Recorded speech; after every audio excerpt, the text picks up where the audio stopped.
Hello and good afternoon, everyone, as we are getting you set for another presentation of Xenia Scouts Baseball here on the Xenia Scouts Radio Network alongside Riley Harshman. I am Charlie Danis. This is Game 2 of the 2018 season, and wouldn't you know it, we got the same two teams facing off against one another. Last night, it was Hamilton who defeated Xenia by a final of 8-7, so now both of these teams get back at it as it'll be the home opener today here at Grady's Field, the home field of your Xenia Scouts. So, Riley, let's go ahead and talk about last night's game a little bit. As you would imagine, a lot of these players are still trying to find their footing this summer. A lot of these guys haven't played competitive college baseball in quite some time. So we saw some rust from the pitchers. We saw some rust from the hitters. But I think overall what you have to take away from last night's game is there's plenty of talent on this Scouts team, offensively and pitching-wise.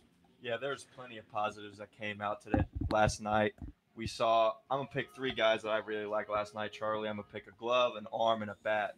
I really like Ryan Bertelsman's bat last night. He came away with 3 hits, was hitting the ball to both sides of the field. I really like how his summer's going to turn out. A glove, I really like Noah Orlando at shortstop made quite a few very good plays over at shortstop, and we know that's one of the most important positions on the defense. And my arm is Andrew Verbrugi. He came in, had 2 very good innings of relief. Didn't allow any runs, didn't allow any hits, only had a walk, and I think a hit by pitch. So, there's a lot of good takeaways from last night for the Scouts. Bertelsman with 3 hits last night in the loss against the Joes. Also, another guy that had a very nice night offensively was leadoff man Cameron Murray, the Youngstown State Penguin, with a couple of hits and a couple of runs scored. It was a game in which Hamilton ultimately won by a final of 8-7. Credit Chris Hamilton with the go-ahead RBI triple that took place in the bottom half of the 8th, and that propelled the Joes to the victory. Talking a little bit about Hamilton now, Riley. This is a Joes team that definitely has some bats in their lineup. We saw Griffin Dorshing, the hulking first baseman / designated hitter that will be playing for Hamilton in 2018 with an RBI triple in that game. We saw guys like Addison Coffey really bring the lumber last night. Coffey in particular with a solo homer in that win for the Joes. These are 2 big-time rivals between the Scouts and the Joes. They are relatively close right here in the southwestern quadrant of the state of Ohio. So should be a very interesting season between both of these teams as they try to vow for that South Division championship here in the Great Lakes Summer Collegiate League. And last night we did see a lot of power from the Joes. And today I think we're going to see a lot of the same players as we've seen the lineups. Dorshing, as you mentioned, had a lot of pop coming off his bat. He had a lot of flyouts, but those flyouts, they looked like they could have carried a lot more. Coffey had that home run, and Hamilton also had a triple. So we definitely saw a lot of power from the bats at Hamilton. Taking a look at today's pitching matchup now, let's first start with Xenia.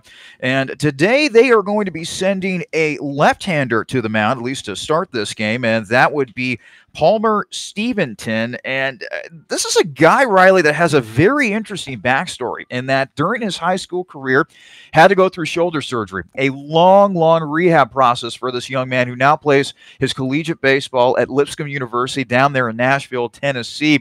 I saw him working with all sorts of contraptions, getting his hips loose, getting his shoulder loose.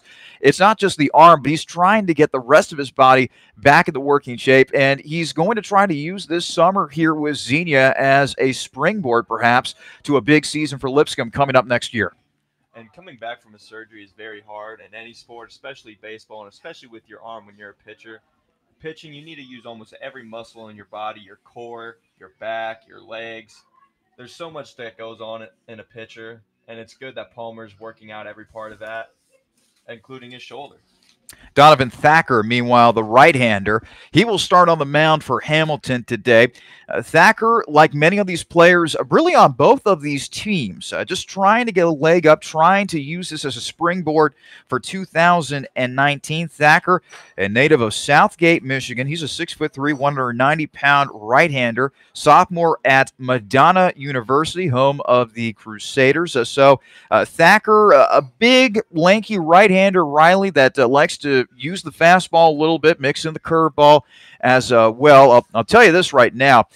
after what the scouts saw in Ryan Mindorf last year, particularly after Mindorf struggled to start that game. Remember, he gave up 4 runs in the first inning. Mindorf was very, very solid. I think Xenia is going to be very happy that they're going to see someone other than Mindorf on that mound today.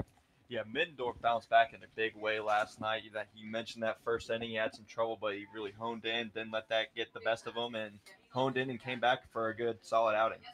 So that is the pitching matchup, and now on to the lineup. And Riley, a couple of changes have been made. I found this to be a very interesting note as we're getting set for today's game against Hamilton and Xenia at the top of the lineup. How about this? Carson Wright, right fielder, Chandler Chambers, left fielder. Like Palmer Stevenson, they are teammates.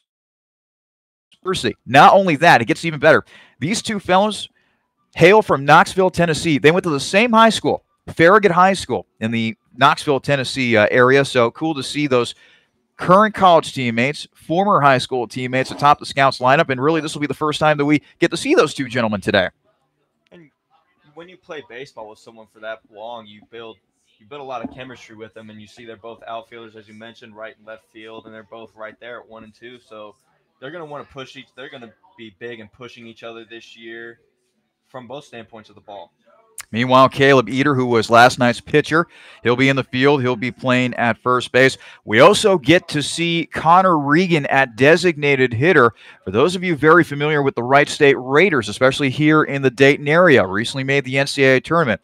Regan was a big part of that Raiders squad that made the college baseball tournament at the Division I level. So very interesting, Riley, to see what he brings to the table offensively and also defensively. And we didn't get to see Regan too much at training camp. He just came to the scouts recently, so we're going to be very excited to see what Regan brings to the table as a Division I athlete who's played in the College World Series. So let's go ahead and quickly get you the starting lineups for both of these teams while we have a moment. Let's go ahead and start with the starting lineups for the visiting Hamilton Joes, 1-0 on the young season. Batting leadoff and playing in left field will be Trey Compton. Batting second and playing at the shortstop position will be Justin McConnell. Batting third and playing in left field for the Joes today will be Chris Hamilton, who, oh, by the way, had that go-ahead RBI triple last night, propelling the Joes to a victory in game number 1 of the 2018 campaign. Batting cleanup and playing at the designated hitter role for the Joes today will be Griffin Dorsey. Batting fifth and playing at first base will be Michael Hale. Batting sixth and playing at third base today will be Addison Coffey. Batting seventh and playing in right field will be Tyler Thaumann. Batting eighth and playing at the catcher position for the Joes today will be Michael Hall. And finally, rounding out the starting 9 for the Joes today will be the second baseman, Chandler Miller. On the mound today, as we mentioned, for Hamilton will be the right-hander, Donovan Thacker. Meanwhile, the starting lineup for the Scouts looks like this. Batting leadoff and playing in right field today will be Carson Wright. Batting second and playing in left field today for Xenia will be Chandler Chambers. Batting third and playing in center field for Xenia today will be Graham Welch. Batting cleanup and playing at first base for the Scouts will be Caleb Eater. At the designated hitter role and in the 5-hole will be Connor Regan. Batting sixth and playing at the catcher position for the Scouts will be Jarrett Lindsay. Batting seventh and playing at third base today for the Scouts will be Ben Bills. Batting eighth and playing at second base will be Nick Tuttle. And finally, rounding out the starting 9 for the Scouts today, the shortstop, Noah Orlando. On the mound today, or starting on the mound, I should say, for the Scouts today will be the left-hander, Palmer Stevenson. We will take another quick timeout. When we come back, we'll have the first pitch, and we'll be ready to play some baseball here in Xenia. You're listening to the Xenia Scouts Baseball here on the Xenia Scouts Radio Network.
Xenia Scouts Baseball is officially on the air today. Hello again, everyone. Alongside Riley Harshman, I'm Charlie Danis. Game number 2 of the 2018 season set to commence here at Grady's Field. It's the home opener for the Scouts. Last night, the Scouts and the Joes getting together for the season opener for both those teams.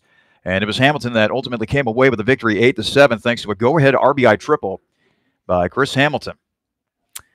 And so we get set for today's game. In case you missed the starting lineups, we can go over those once again. Leading off for the Scouts and playing in right field will be Carson Wright. Batting second and playing in left field will be Chandler Chambers. Batting third and playing in center field today will be Graham Welch. Batting cleanup and playing first base will be Caleb Eater. Batting fifth and playing in the designated hitter role will be Connor Regan. Batting sixth and playing in the catcher role will be Jarrett Lindsey. Batting seventh and playing at third base will be Ben Bills. Batting eighth will be the second baseman, Nick Tuttle. And finally, batting ninth and playing at shortstop today for the Scouts will be Nora Orlando. Palmer Stevenson will be the left-hander on the mound for the Scouts to start on the mound today. Meanwhile, leading off for the Joes today will be the left fielder, Trey Compton. Batting second and playing at shortstop for Hamilton will be Justin McConnell. Batting third and playing in left field will be Chris Hamilton. Batting cleanup and playing at the designated hitter role will be Griffin Dorsey. Batting fifth and playing at first base today for the Joes will be Michael Hale. Batting sixth and playing at third base will be Addison Coffey. Batting seventh will be the right fielder, Tyler Thaumann. Batting eighth for the Joes today will be the catcher, Michael Hall. And finally, batting ninth will be the second baseman, Chandler Miller. Donovan Thacker, the right-hander, on the mound today for the Joes. Xenia with their navy blue jerseys today. White pants with the navy blue line going down the side of the pants. The customary caps as well with a white front, with the Scout logo as well. Hamilton, meanwhile, they are sporting the gray pants today with a black jersey, along with, let's see here, red numbers outlined by yellow. Of course, as we mentioned last night, Hamilton named after the old left-hander, Joe Nuxall, probably the most famous son to come out of Hamilton, Ohio. And later on in the broadcast, we'll tell you how Xenia got their nickname. It's actually a pretty interesting story. Something with great historical significance as they continue to make sure that the mound is A-OK. Dave Naw, general manager and also one of the assistant coaches for the Scouts, he is out there just making sure that the mound is looking A-OK. Bubba Cates walking back to the dugout, the manager for the Scouts. So now the Scouts, Riley, have gotten their first game of the season out of the way. Now on to real business. They're going to try to get their first win of the season. And they got the opening game jitters out of the way. As we mentioned, a lot of these guys haven't played too much in the past couple months. And now they got that first game rust out of the way. Now they're ready to get some wins and play some baseball. So Palmer Stevenson out there on the mound, throwing his warm-up tosses to his catcher, Jarrett Lindsey. Senior defense looks like this. Chambers in left, Welch in center, Wright in right field, Bills at third, Orlando at shortstop, Tuttle at second, Eater at first, Jarrett Lindsey behind the plate, and Palmer Stevenson, the left-hander, out of Lipscomb University, making his first start of the summer for the Scouts.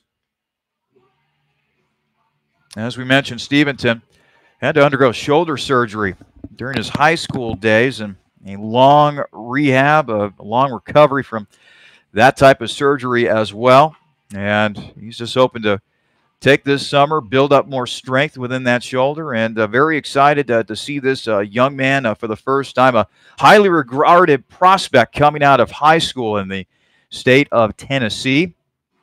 And Lipscomb is very happy to have that young man, and we'll be seeing more products from Lipscomb coming up when the Scouts bat, when Carson Wright and Chandler Chambers start things off offensively. The throw down to second, or the practice throw down to second, I should say, completed by Jarrett Lindsey, and we're all set and ready to go here at Grady's Field. It's been a cloudy day. We had some rain pass through, but not too bad. We're hoping that Mother Nature is able to cooperate here on this Sunday afternoon. So climbing back on the mound, the lefty, Palmer Stevenson, facing Trey Compton. First pitch to Compton is up high for a ball, and we are underway here in Xenia. Again, thank you for joining us for this presentation of Xenia Scouts Baseball here on the Xenia Scouts Radio Network, as Stevenson will deliver that one. It's a high pop-up, shallow right field, and making the catch. No, it drops. Boy, that was a bad play right there by Nick Tuttle. Tuttle went out. Carson Wright, the right fielder, had come in. I don't know if there was miscommunication as to who was calling for that ball right there, Riley, but that play's got to be made. Play's got to be made. Generally, you want the outfielder to make that play because they're coming in on the ball, and that's a lot easier play to make than the second baseman going back. So communication was lacking there, and that's something that you're going to see with a team that hasn't played too much. So now Justin McConnell will come to the plate. Stevenson rocks and fires, and that's swung on and missed by McConnell, who had himself a nice night at the plate last night. From what I recall, I believe he had 3 hits last night for the Joes in their winning effort against the Scouts the other night. And 3 hits coming out of, I believe, McConnell was the 9-hole. McConnell was the 9-hole, so that's a very good production from your 9-hitter. This time he is up in the 2-hole for the Joes today, as McConnell once again swings and misses at a high fastball. He's down on the count. No balls and 2 strikes. So Compton will now take his lead off of first as Stevenson regathers himself on the mound. They'll now look in to his side from his catcher, Jarrett Lindsay. He has it. Now they throw over to first. Runner is back in plenty of time. Stevenson, being a lefty, is going to test a lot of first base runners over there. If they get too big a lead, he's definitely going to have to step them back. Stevenson once again throws over to first. You and I were talking last night about how with those lefties, that move towards first base can be so tricky, and a lot of times that makes base runners lean a way that they don't want to lean. Stevenson delivers, and he gets his first strikeout of the season as he strikes out McConnell looking for the first out of the frame. And I like how Stevenson just went at him right there, didn't waste his time. He got ahead, and he stayed ahead, and he finished the job. So now Chris Hamilton, who was the hero last night for the Joes with that go-ahead RBI triple in the bottom half of the 8th, allowing the Joes to upend the Scouts by a final of 8-7. He comes in to bat against Stevenson. Now the pitch is delivered and fouled off to the right. Hamilton, big lefty hitter. And how appropriate, he is playing for the Hamilton Joes. Native of Schenectady, New York, 6'2", 195-pound junior, who plays his college ball currently at Stony Brook University. Now playing for the Hamilton Joes here in the summer of 2018. After a brief pause, Hamilton gets back into the left-handed batter's box, getting set to duel once again with the lefty Stevenson. But before that, Stevenson will throw on over to first. Runner back in plenty of time as they continue to keep an eye on the runner at first, that being the Joes left fielder, Trey Compton. And you know, Stevenson probably remembers Hamilton hitting that shot last night. He doesn't want that another throwback. He doesn't want that runner getting too far off and getting a good lead to possibly score from first on a big Hamilton hit. 0-1 count on Hamilton. Stevenson will deliver.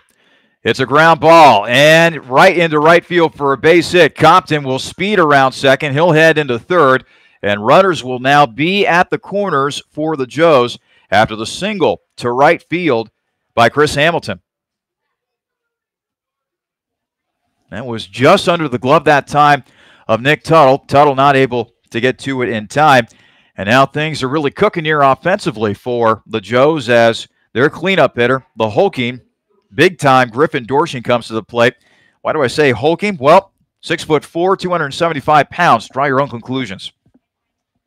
And Stevenson wants to do a good job here of keeping that ball low. He knows Dorshing has a lot of power. He doesn't want Dorshing to get a hold of anything high because that could be trouble for the Scouts. The big man last night, he had an RBI triple as he takes a ball down low. Dorshing showing the wheels as he was heading into third. It's not too often you see a guy of that stature running to third base on a triple. One thing's for sure, he is definitely a biggin, as they like to say. 1-1 count on Dorshing. Runners at the corners with one out for the Joes here in the top half of the first, and that is a pitch that catches the outside corner for a called strike. And with runners at the corners here, Stevenson's definitely going to want to do a good job of keeping that runner at first base. You don't want to put a guy on second and third with a cleanup hitter up. Here comes the pitch, and it's a check swing grounder. They will concede the run, the Scouts will, as Compton will come in to score on the play. Meanwhile, a putout, 4-3. Dorshing becomes the second out of the frame, and on that play, Chris Hamilton moves up to second.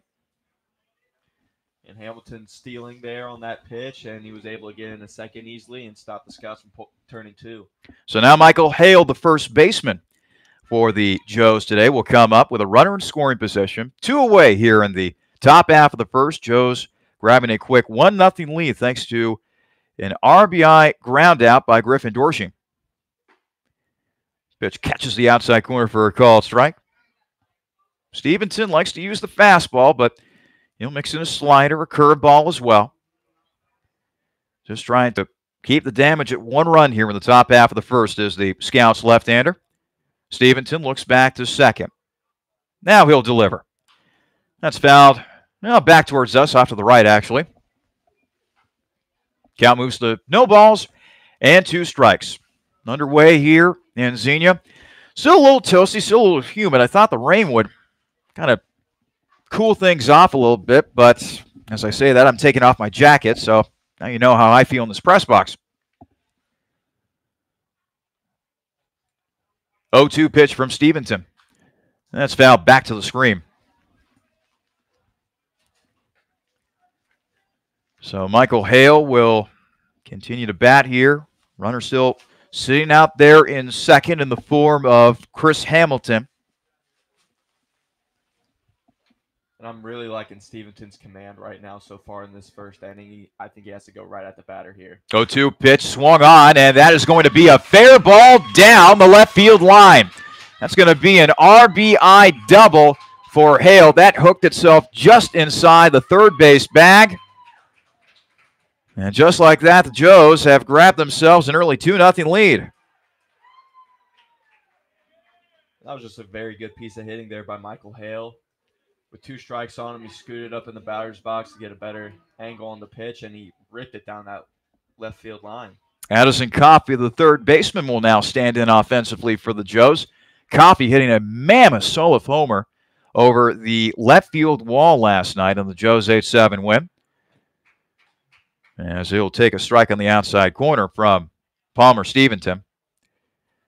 Well, not exactly the best of start for Stevenson, but all you need is 1 more out to get out of this frame, so let's see if Palmer can do just that with this batter. And that is a ground ball into center field. They are going to hold the runner at third, as charging in with a strong throw that time was the center fielder, Graham Welch.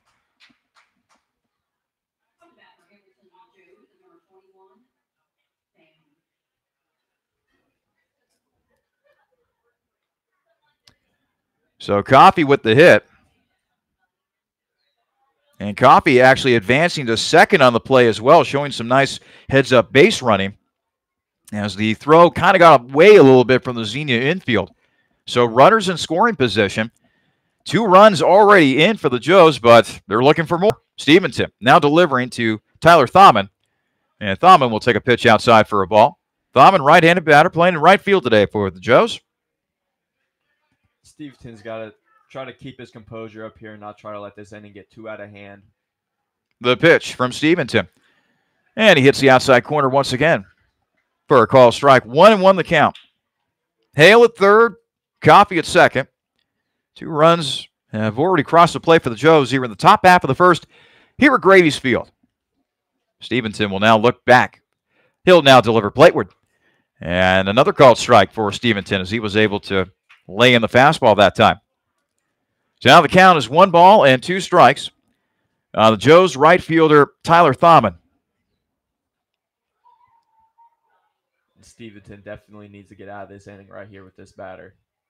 Stevenson with the pitch. That's swung on and missed. They'll complete the throw down to first, and that is that. But not before 2 runs come across the plate for the Joes. 2 runs on 3 hits and a couple men left on base for the Joes. We head to the bottom half of the first with the Scouts trailing the Joes 2-0. You're listening to Xenia Scouts Baseball here on the Xenia Scouts Radio Network.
We are back here at Grady's Field, the home opener for the Scouts as we head to the bottom half of the first. It's already 2-0 in favor of the Hamilton Joes.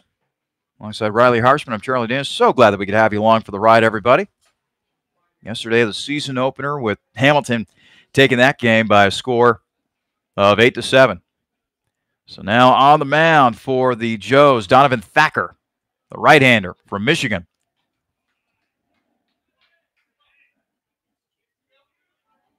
That pitch was a ball. Working against the Scouts right fielder, Carson Wright. Bats from the left side, does Wright. And Wright will send a squibber out to shortstop. Going to be a tough play, and it gets by the first baseman. Wright tripped, and he will stay at first base. Probably the smart thing to do. That's going to go down as an error on the shortstop, McConnell.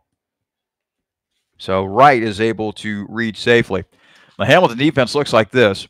Hamilton in left field, Compton in center, Thaumann in right field, Coffey in third, McConnell at short, Chandler Miller is at second, Hale is at first, Hall is at catcher, and Donovan Thacker, the right-hander, on the mound for the Joes today.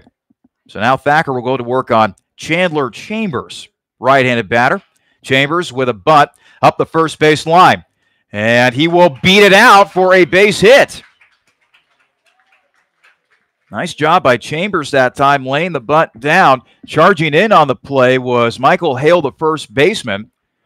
But he wasn't able to get the ball over to first, which was being covered by Chandler Miller at that point. So now all of a sudden, down 2-0. Scouts have runners on first and second with still nobody out here in the bottom half of the first. And that was just a beautiful bunt placement with very good recognition on where the second baseman was, knowing that he had to cover first, and he put it right in between the first baseman and the pitcher.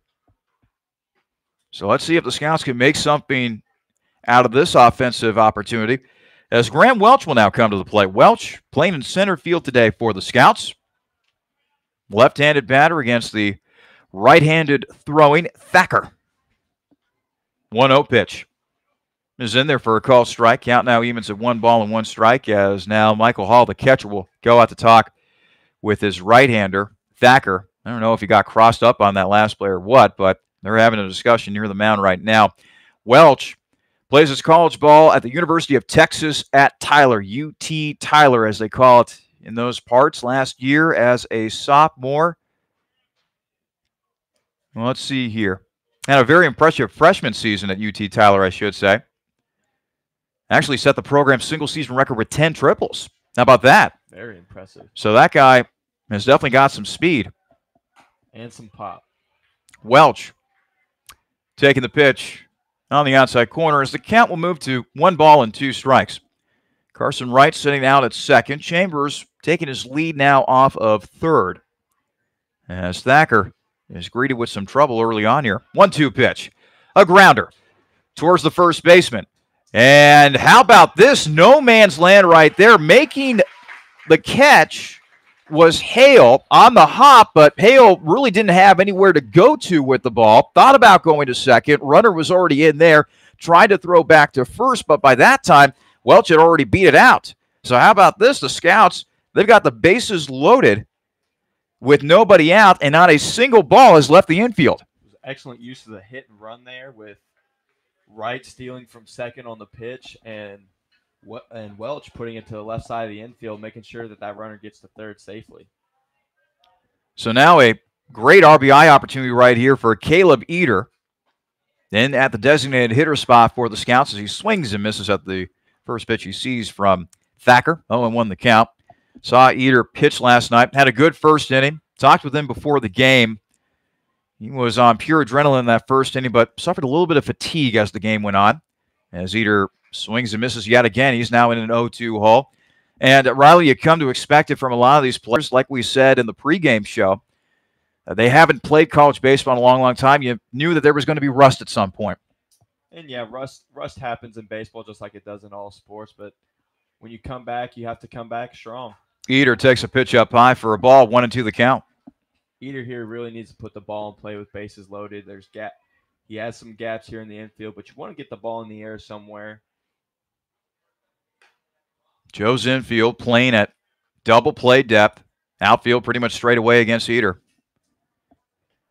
1-2 pitch. Gets a grounder up the third base line.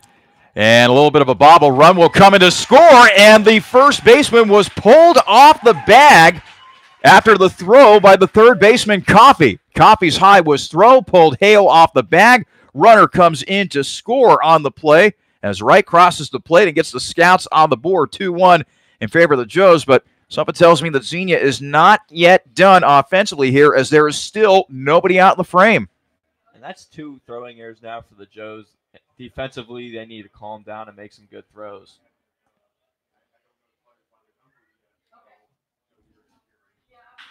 Grounder to short, hit by Connor Regan.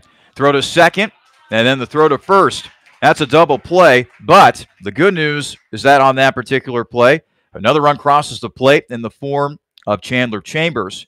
So even though the Scouts grounded into a double play that time, they have now tied the game at 2 apiece.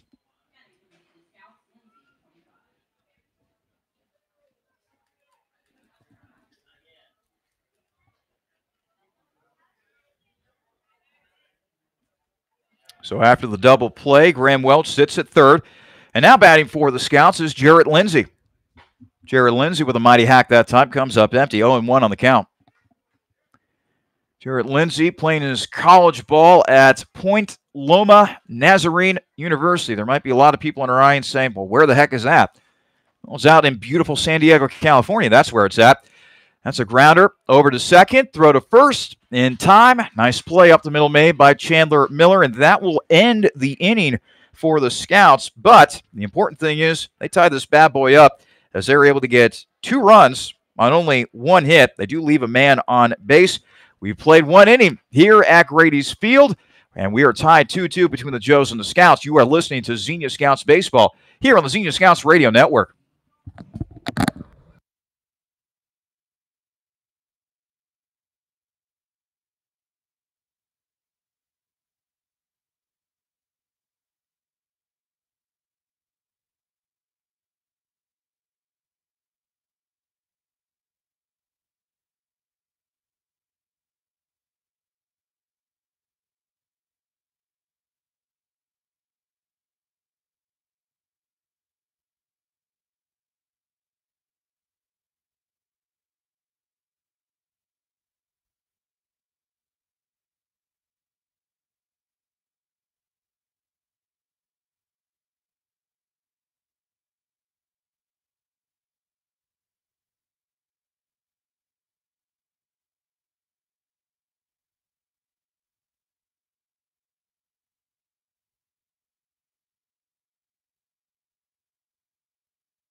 We now head to the top half of the second here in Xenia. And already we have seen some offensive fireworks of some kind. The Joes and the Scouts each exchanging 2-run frames in that first inning. So now back to the mound, Palmer Stevenson. And the first batter he faces this inning is Michael Hall. Hall takes a pitch outside, 1-0 the count. Number 8, number 9, number 1 hitter. Scheduled hitters for Joe this inning. And base hit into right field as another hot shot gets by Scout second baseman Nick Tuttle. It's a base hit for the Joe's catcher, Michael Hall. Stevenson here, I know he just gave up that leadoff hit, but he wants to try to forget that first inning and come back here strong in the second. So now Chandler Miller, the second baseman for the Joes, will come up. Stevenson here is going to want to keep his pitches low, try to produce a ground ball, and get a double play. Miller pulls back the bunt attempt and takes a ball from Stevenson. Third baseman for Xenia, Ben Bills, was charging hard from the hot corner on that play. As Caleb Eater continues to hold the runner at first, that being Michael Hall. Here's the 1-0. And that's fouled back. 1-1 the count on Chandler Miller. Trey Compton waiting on deck. 0-2 the count, actually.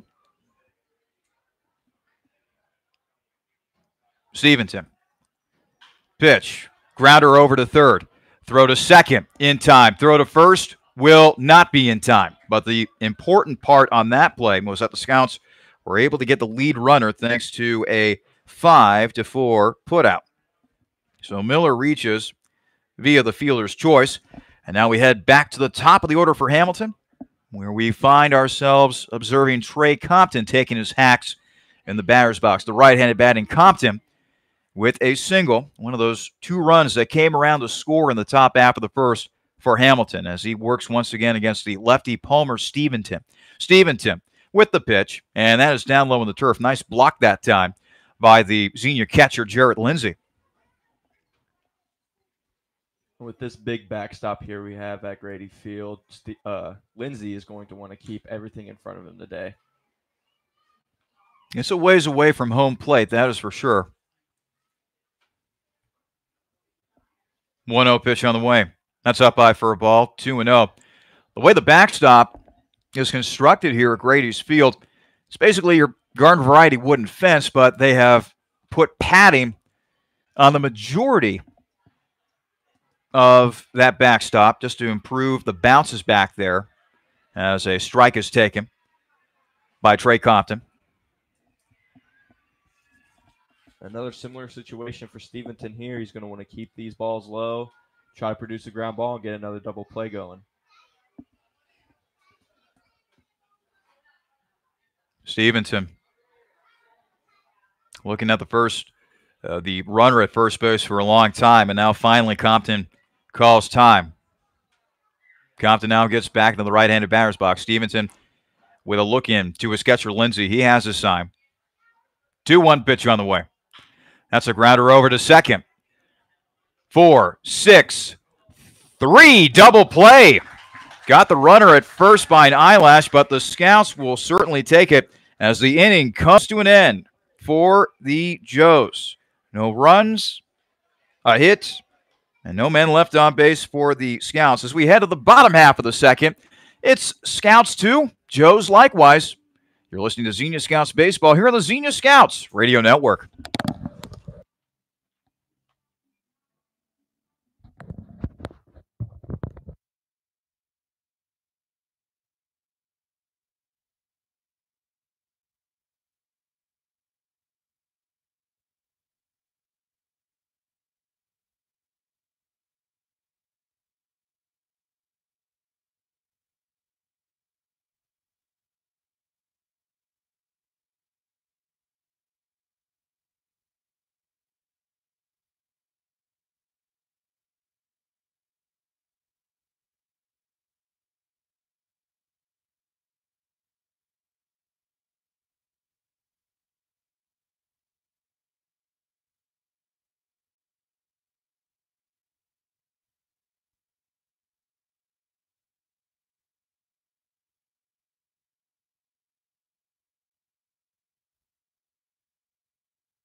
7, 8, and 9 hitters for the Scouts upcoming here as we begin play in the bottom half of the second. 2-2 game between the Scouts and the Joe's Ben Bills, who we saw pitch last night for the Scouts. Digs in the right-handed batter's box. Bills at third base today.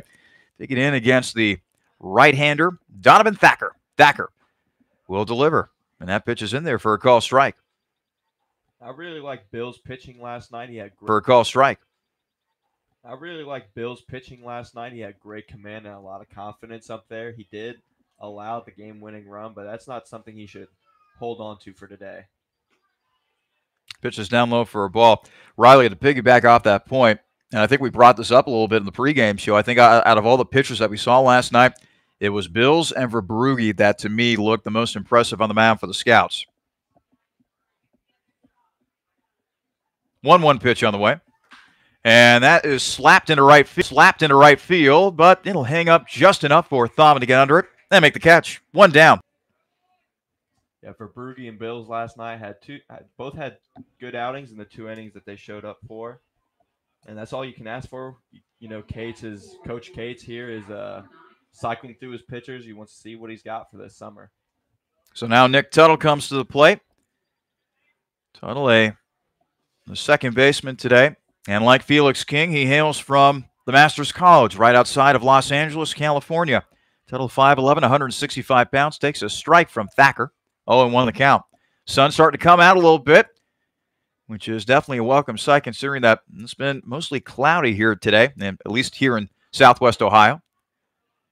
As that pitch is taken for a strike once again by Tuttle, and now he finds himself in an 0-2 hole. Noah Orlando waits on deck, and now he finds himself in an 0-2 hole. Noah Orlando waits on deck for the Scouts. Notice Tuttle here getting closer to the plate so he can cover more of the plate with his bat and try to put the ball in play here with 2 strikes. 0-2 pitch, and that is just outside for a ball. Count moves to 1 ball and 2 strikes on the Scouts' second bagger, that being Nick Tuttle. Tuttle wagging the bat around a little bit. Here comes the 1-2 from Thacker. And that pitch catches the inside corner for a call. Strike 3. First strikeout of the day for Thacker. 2 down now in the bottom half of the second, and now Noah Orlando comes to bat. Talked about it in the pregame show about how Orlando exhibited some nice glove work out there at shortstop. Also had a couple of base knocks against the Joes last night. Very fine player and I think a solid player, Riley, going forward that the Scouts can immediately plug into that 9 hole and be good, feel good about themselves as he swings and misses on that pitch. And Orlando, very good flashing the leather last night and flashed a little bit of the wood as well, so he's definitely going to be a guy who has a lot of confidence this summer. 0-1 pitch on the way, and that is sent down the right field line foul. And now it's a 0-2 count on Orlando. That ball heading down the right field line past the bullpen area for the Joes. There are bullpen areas for both teams down their respective lines. The Scouts dugout is located to our left. The Joes dugout, meanwhile, is located to our right. The Scouts dugout is located to our left. The Joes dugout, meanwhile, is located to our right. Here's the 0-2 pitch to Orlando. That's up high for a ball. 1-2 the count on the Scouts shortstop. 2-2 game between the Scouts and the Joes. Home opener here in Xenia. Here on Grady's Field. Orlando here wants to learn from Tuttle's mistake here, wants to make sure he leaves no stone left unturned on this at-bat. That pitch is inside for a ball, so now the count is even on Orlando. 2 balls, 2 strikes. Donovan Thacker, Southgate, Michigan native, as we mentioned, attends Madonna University. And no, that is not where you become the next pop star. That's just not how it works there. Here's a grounder up the first base line, and it'll be taken by Michael Hale for the final out of the frame. Scouts go down 1-2-3 here in the bottom half of the second. We head to the top half of the third with the Scouts and Joes knotted at 2. You're listening to Xenia Scouts Baseball here on the Xenia Scouts Radio Network.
Top half of the third here in Xenia.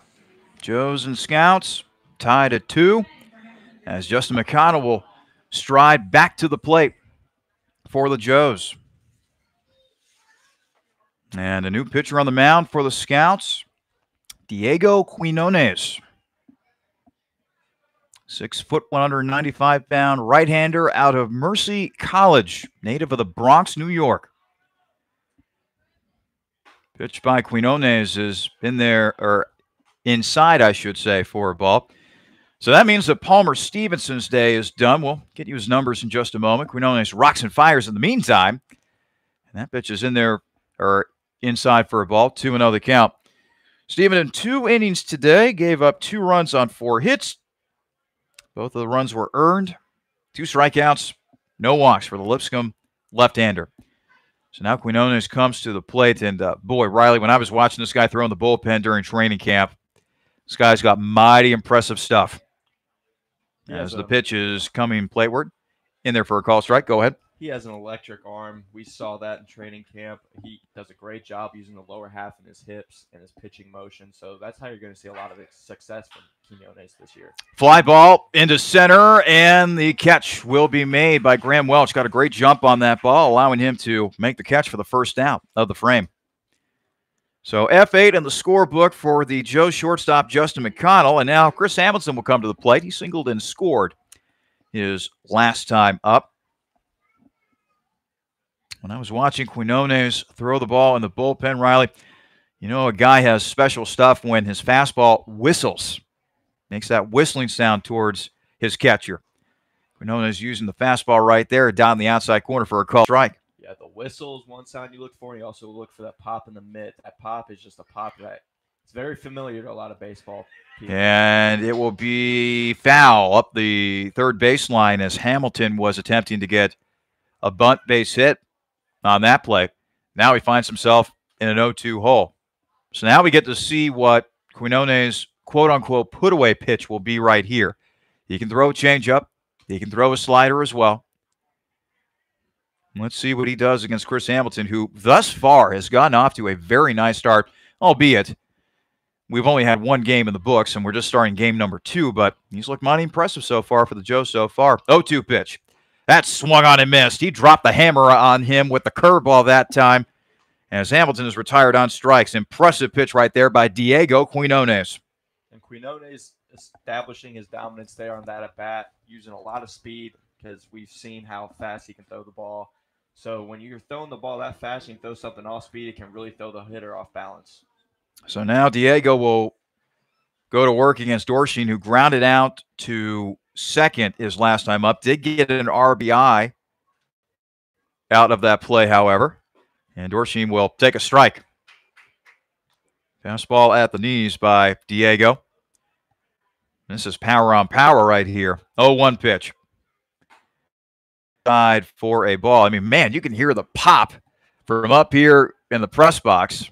Now, Grant, we're not high up like some Major League Baseball stadiums by any means, but you can hear it. As that is fouled back towards us. Count moves to 1 ball and 2 strikes. We can hear that pop of the mitt. We've seen a couple foul balls here by the Joes so far, and they're late on Diego. So now Quinones back on the mound. Looking to put away Dorsheen right here. 1-2 pitch. Grounder over to third. Bills will toss across the diamond, and the throw to first will be in time for the final out. So a 1-2-3 inning for the Scouts right-hander Diego Quinones. We head to the bottom half of the third with the Scouts 2 and the Joes likewise here on the Xenia Scouts Baseball Radio Network.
Bottom half of the third here in Xenia. Joes and Scouts tied at 2. We go back to the top of the order for the Scouts. Carson Wright, the right fielder, reached on an error and scored his last time up. He'll send a foul ball off to the right. 0-1 the count on the Scouts right fielder.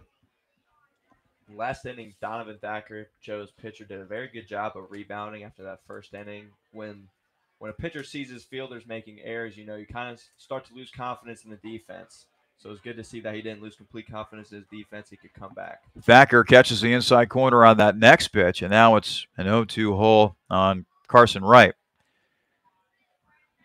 We mentioned that Thacker attends Madonna University. 0-2 pitches outside for a ball. Mr. Harshman, I figured out where Madonna University is located. Livonia, Michigan. Madonna University, an independent Catholic liberal arts university. Pitches outside for a ball. Located on the western perimeter of metropolitan Detroit. Okay, so now we know where Madonna University is located.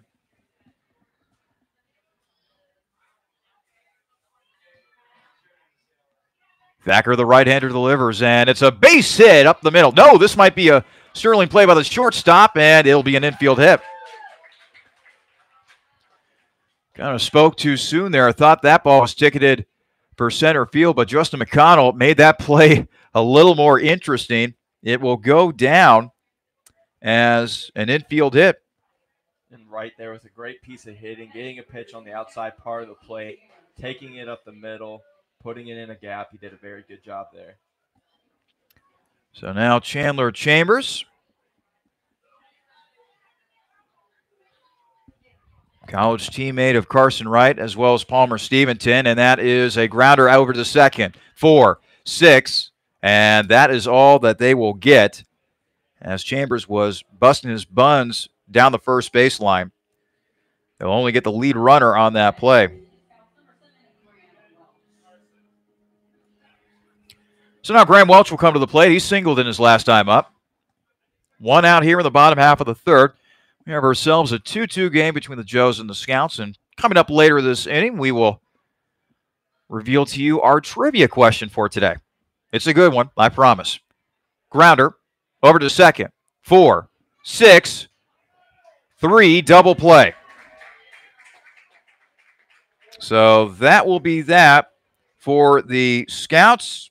We have played 3 here in Xenia. And it's a 2-2 game between Hamilton and Xenia.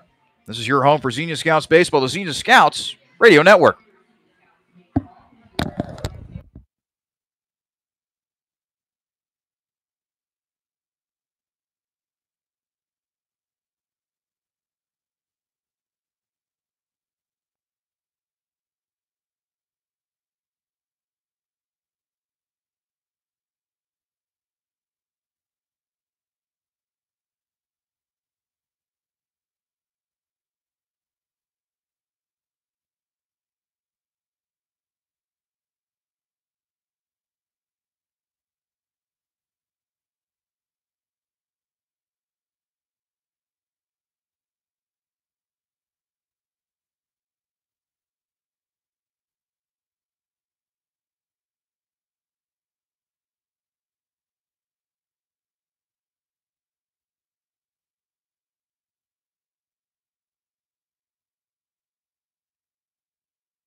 Back here at Grady's Field as we begin play in the top half of the fourth inning. Hamilton, 2. Xenia, 2 as well. And now Michael Hale will come to bat for the Joes once again. He doubled in a run his last time up. That was back in the first inning. working against the right-hander Diego Quinones. Turned in a very good third inning. Let's see how he follows that up. Delivers a first pitch strike. And that's something that Diego did twice last inning, seeing 3 batters and already starting out good here in the 4th. 0-1 pitch. Outside for a ball.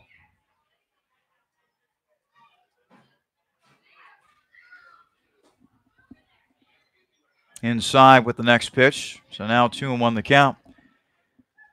Much like the speed of his pitches, Diego Quinones with a very up-tempo pace up there on the hill. 2-1 pitch from Quinones.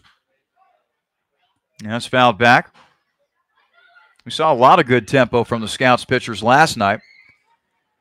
Pace of play, that is not a buzzword, a buzz phrase that has been talked about in recent years when it comes to the game of baseball, particularly at the major league level. How can we make the game move along with a greater pace, as that pitch is way outside behind the back of Hale. I don't know how that did not hit him, but it didn't. So now it's 3 balls and 2 strikes on the Joe's first baseman.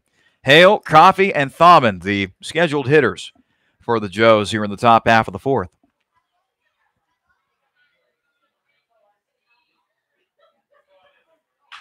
The pitch, grounded to second. Easy work for Tuttle here as he'll throw to first, and it'll be in time for the first out of the frame. So as Coffey digs in, let's go ahead and give you today's trivia question. So earlier this week, former Cardinals second baseman and manager Red Schoendienst passed away at the age of 95. Until his passing, Schoendienst had been the oldest living position player enshrined in the Baseball Hall of Fame. So with Schoendienst's recent passing, who now holds that title? Is it Hank Aaron? B. Willie Mays? C. Al Kaline? Or D. Luis Aparicio? As Coffey takes a strike from Quinones. We will have that answer for you coming up. Pitch is inside for a ball. Who now holds the title for being the oldest living position player enshrined in the Baseball Hall of Fame? Pitch is outside for a ball. Hammer and Hank, the Say Hey Kid, Al Kaline, or little Luis Aparicio?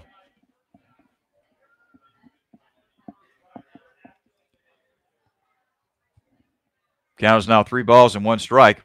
Home plate umpire taking off his mask momentarily, saying something to Diego Quinones. And now Quinones will now get together with his catcher, Jared Lindsay, just to talk things over.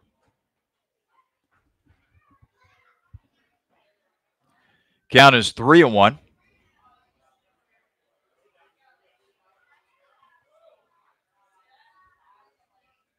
And now they make the correction on the scoreboard. Here comes the 3-1 pitch from Quinones. And this is popped up high in the air. Into foul territory goes Bills, and Bills will make the catch for the second out.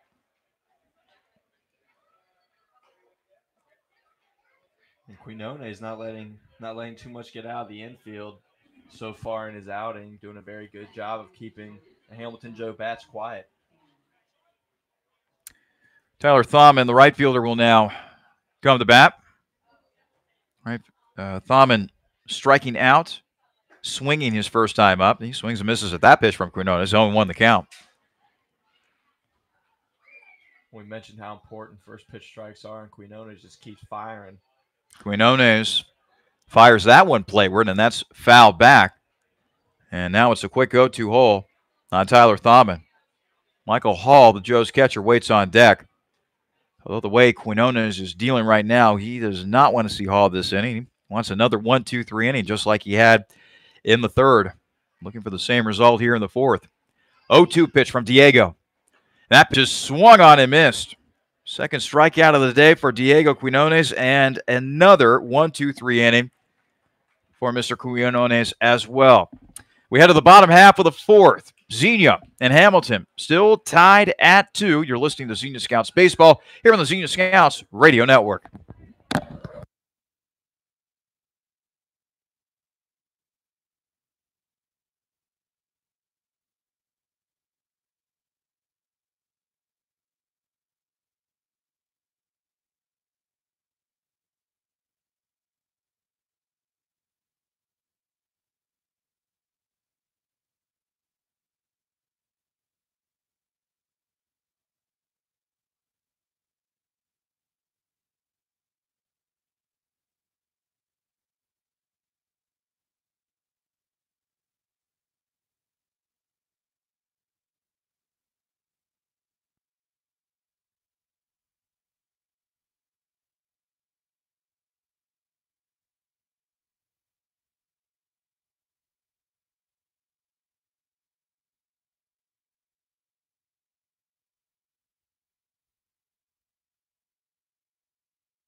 Caleb Eater will now lead things off for the Scouts as the Scouts come to bat here in the bottom half of the fourth.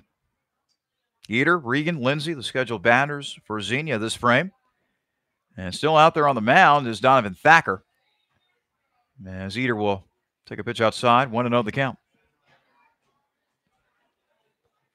Eater reached on an error by the third baseman his last time up. Eater now swings and misses. A pitch down low. 1-1 the count. And Thacker doing a good job, having a quick memory about that first inning and just bearing down and coming back. 1-1 pitch on the way. Eater. Grounder back towards the mound. Thacker with a strong throw to first. 1-3 put out. First out of the frame. As Connor Regan digs in once again, let's go ahead and get you the answer to today's trivia question. As we mentioned earlier this week, former Cardinals second baseman and manager Red Schoendienst passed away at the age of 95. Until his passing, Schoendienst had been the oldest living position player in the Baseball Hall of Fame. So with his passing, who now holds that title? Your choices were Hank Aaron, Willie Mays, Al Kaline, or Luis Aparicio. As the home plate umpire gets a fresh set of balls, Ryan Moeller, the lefty, we saw him pitch last night, doing the honors. As Connor Regan will dive right into the right-handed batter's box against Thacker. Pitch catches the inside corner for a call strike, 0-1. So, Riley, what would your answer be? Well, I know Alkaline has passed away, so he can't be it. I know Willie Mays is still alive, and he played before Hank Aaron, so I'm going to have to go with Willie Mays. Pitch is inside out into right field for a base knock. So you're going with the say hey kid. I am. And you are correct, sir.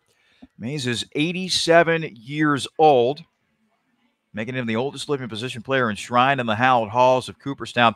Should be known that the oldest Hall of Famer, regardless of being a player, manager, or any other form of contributor, is former Dodgers manager Tommy Lasorda. He's going to be turning, get this, 91 in September. Amazing. How about that?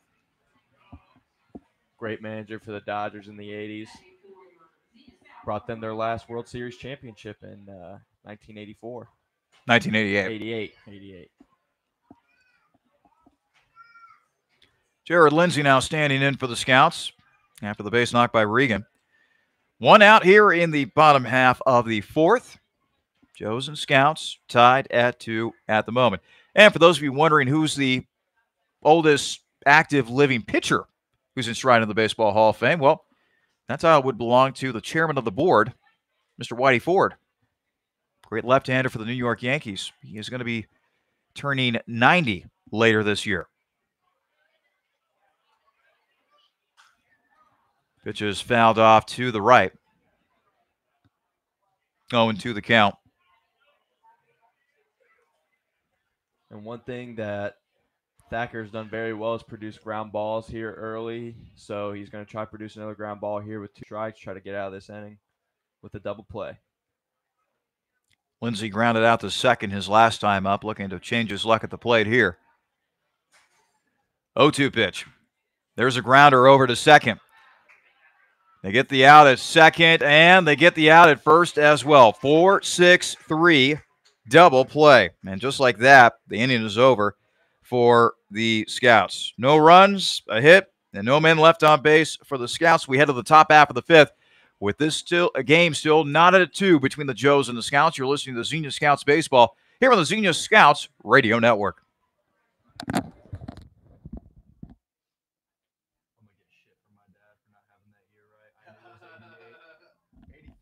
Into my mind because my mom was talking about, that's when she graduated high school. She was talking something about that today with me, and that's why 84 popped into my head. Yeah, that's okay. Yeah, 84, I believe, was the Tigers. Yeah.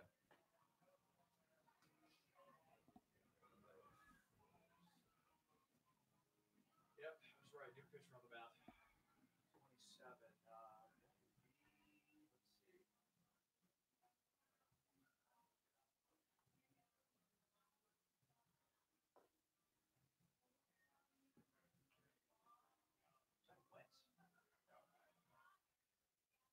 Yeah, once.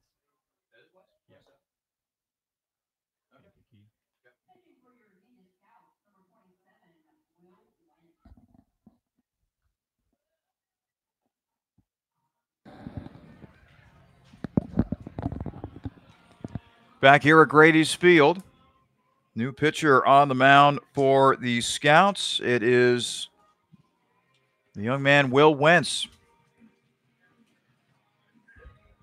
out of Kokotaki Community College. That's located in Illinois.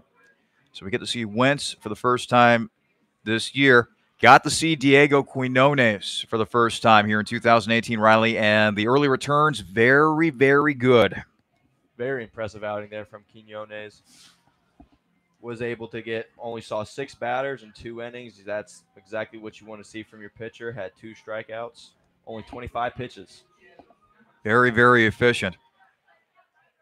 Going to have a lot of fun covering that young man here in 2018. So now it's the 8, 9, and 1 hitters for the Joes. Michael Hall, Chandler Miller, and Trey Compton scheduled bat here for the Joes in the top half of the 5th. 2-2 game between the Joes and the Scouts. Both these teams exchanged 2-run frames in the first inning, and that has been it offensively so far today, and what is turning more and more into a pitcher's duel. Wentz will rock and deal in his first pitch. So Hall is outside for a ball. 1-0 count. We are playing at Grady's Field today here in Xenia, the home opener for the Scouts, as that one is fouled back to the screen. The dimensions of the ballpark are as follows. Left field, 325. Left center, 365. It's 397 out towards center. It's 379 out towards right center. And it's 314 down the right field line, as that pitch is in there for a ball. Or inside for a ball, I should say. The way the outfield walls work here at Grady's Field, by the way, they increase in height by increments of 2 as you go more and more towards center field, as that pitch is outside. 3-1 the count on Michael Hall. The walls closest to the foul poles, they're about 4 feet high. You go inward a little bit, they increase to 6 feet. And you go to dead center, that wall's 8 feet, as that pitch is fouled back towards the screen. It's now 3 balls and 2 strikes. Michael Hall, who singled his last time up. And one of the pitcher commandments is dominate the 7, 8, 9 hitters. So Wentz here wants to get this out here from the 8 hitter. That pitch is fouled off to the right. Boy, a couple of solidly struck balls by Hall. It's just that he's having a hard time straightening all that stuff out and putting it into the field of play as the count remains. 3 balls and 2 strikes. Here comes the pitch by Wentz. There's a grounder up the middle and into center field for a base knock.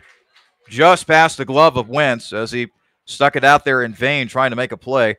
But it's a single for Hall, his second hit of the ball game. And now that'll bring Chandler Miller to the plate with a man on first. And still nobody out here in the top half of the 5th. And during this inning, by the way, we will get you updated with scores around the Great Lakes Summer Collegiate League, as now everybody has played at least a game to begin 2018.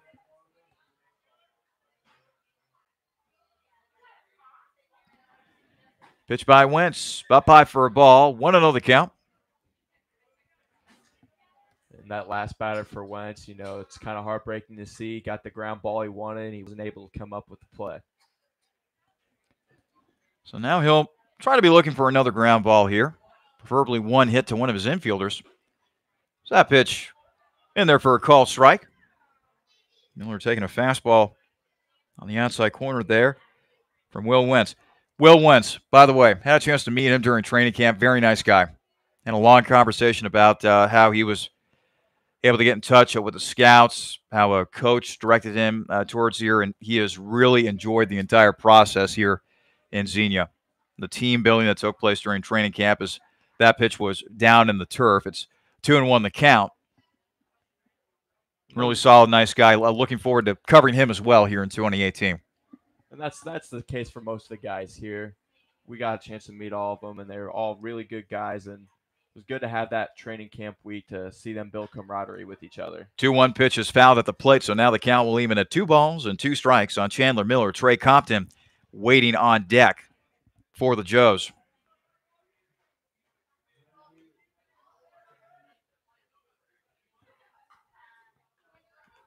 Wentz here's ahead, and he's going to want to stay ahead. And like I've been saying all day today, he's going to want to keep this ball low, try to get a grounder for a double play. Pitch by Wentz. Boy, he tried a over-the-top curveball right there, but it missed badly on the outside. So now they go to 3 balls and 2 strikes on Chandler Miller. I wonder if Michael Hall, the catcher, is going to run on this pitch. We shall see in just a moment. Here comes the payoff pitch. Hall staying put. Grounder, first. Nice play by Eater. Throw to second in time. Throw to first, not in time. In fact, that's over everybody's head. But fortunately, Miller will stay put at first on the play. So the Scouts do get the lead runner on that play. 3-6 in the scorebook as Miller reaches on the fielder's choice. And Lindsey, the catcher on that play, doing a very good job running with the runner, backing up the throw to first. And he was able to field that ball and make sure that runner didn't get to second. So now Trey Compton comes to calling offensively once again. Compton singling and scoring back in the first. And he has also grounded into an inning-ending double play so far on the afternoon. Wentz delivers a ball, 1-0 count, as he was trying to hit the inside corner with that pitch. He's really favoring that curveball here early. We've seen that pitch quite a few times. Pitch is up high for a ball. You know, some pitchers are like that, which is strange because you would think that I want to establish my fastball. I want to establish, the straight pitch in order to set up the breaking stuff. But there are just some pitchers that they like to feel good with their breaking stuff first, then have the hard stuff come. As that's fouled back towards the screen by Compton. 2-1 the count. Remember the relief pitcher, Carlos Marmol, pitched a lot of years for the Cubs. I always found it fascinating for him. Here is this big hulking guy that could bring it at 95, 96 miles per hour. But unless his slider was working that day, there was no chance of him locating the fastball. And speaking of locating pitches, Wentz not locating that one well, as that's into the turf, and that actually allows Miller to move up to second. But Marmol was one of those pitchers. If his slider wasn't working, he had a hard time sporting his fastball. And that would get him in trouble sometimes as he would come out of the Cubbies bullpen back in the day. Well, that's what pitchers have to do nowadays. Their pitches have to work with each other. It's all one big recipe. 3-1 pitch. There's a fly ball down the right field line. That's foul. So the count will remain 3 balls, 2 strikes on Trey Compton. 1 out here in the top half of the 5th. Chandler Miller sitting at second base as the Joes are trying to make a bid here to break this 2-2 tie.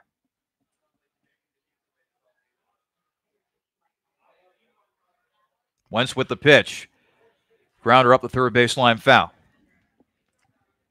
That breaking ball again we just saw from Wentz, really getting the batter off balance.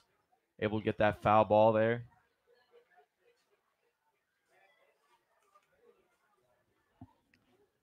So now Compton back in the batter's box.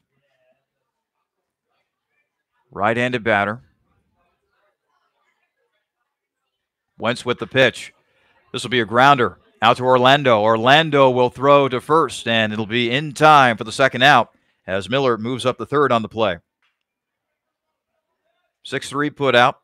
And now Justin McConnell will be tasked with trying to get that runner in from third. McConnell so far 0 for 2 on the day with a strikeout looking and a fly out to center. Wentz really needed to get that out with the runner moving to third. He's got 2 outs now, so he doesn't need to worry about that runner too much. He needs to focus on this batter and get the out. So McConnell will now step into the right-handed batter's box against the right-hander Wentz. Wentz will deliver. And the pitch is down low for a ball. And with a runner at third, Wentz will now go back to the traditional lineup. No need to pitch out of the stretch right here.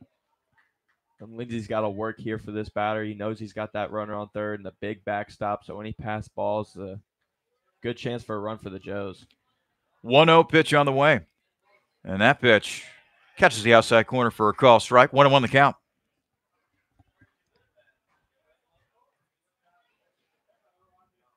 Wentz looking into his catcher, Jarrett Lindsey, for some guidance on this next pitch. He now has a sign. That's the glove at the belt, but now Wentz will step off here.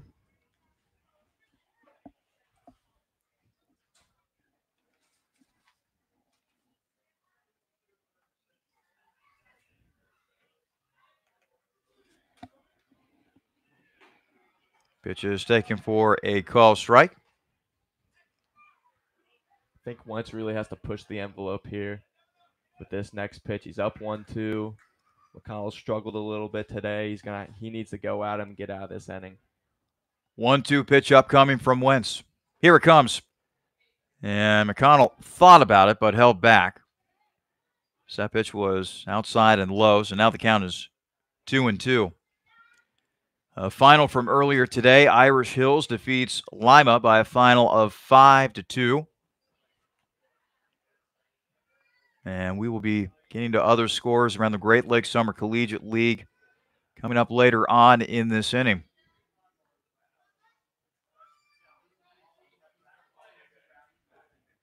2-2 pitch from Will Wentz. That is fouled off to the right. And while that ball was being fouled off, that actually provides me with another opportunity to pass along another score. Boy, how about Lake Erie? They are taking it to St. Clair today. 13-5 in favor of the Monarchs. And they're batting in the top half of the sixth. Still a lot of baseball left to play.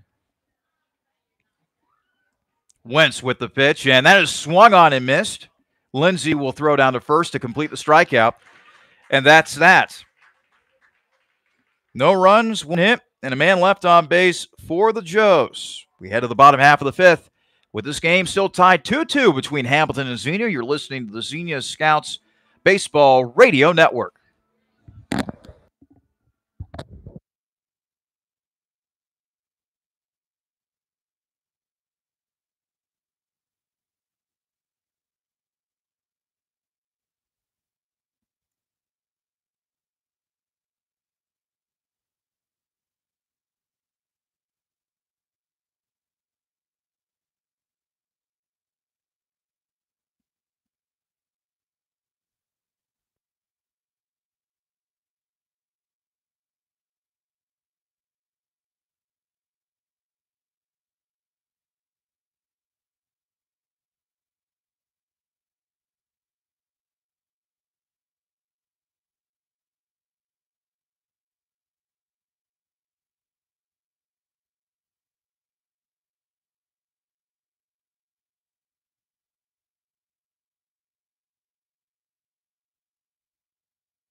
Bottom half of the fifth here at Grady's Field.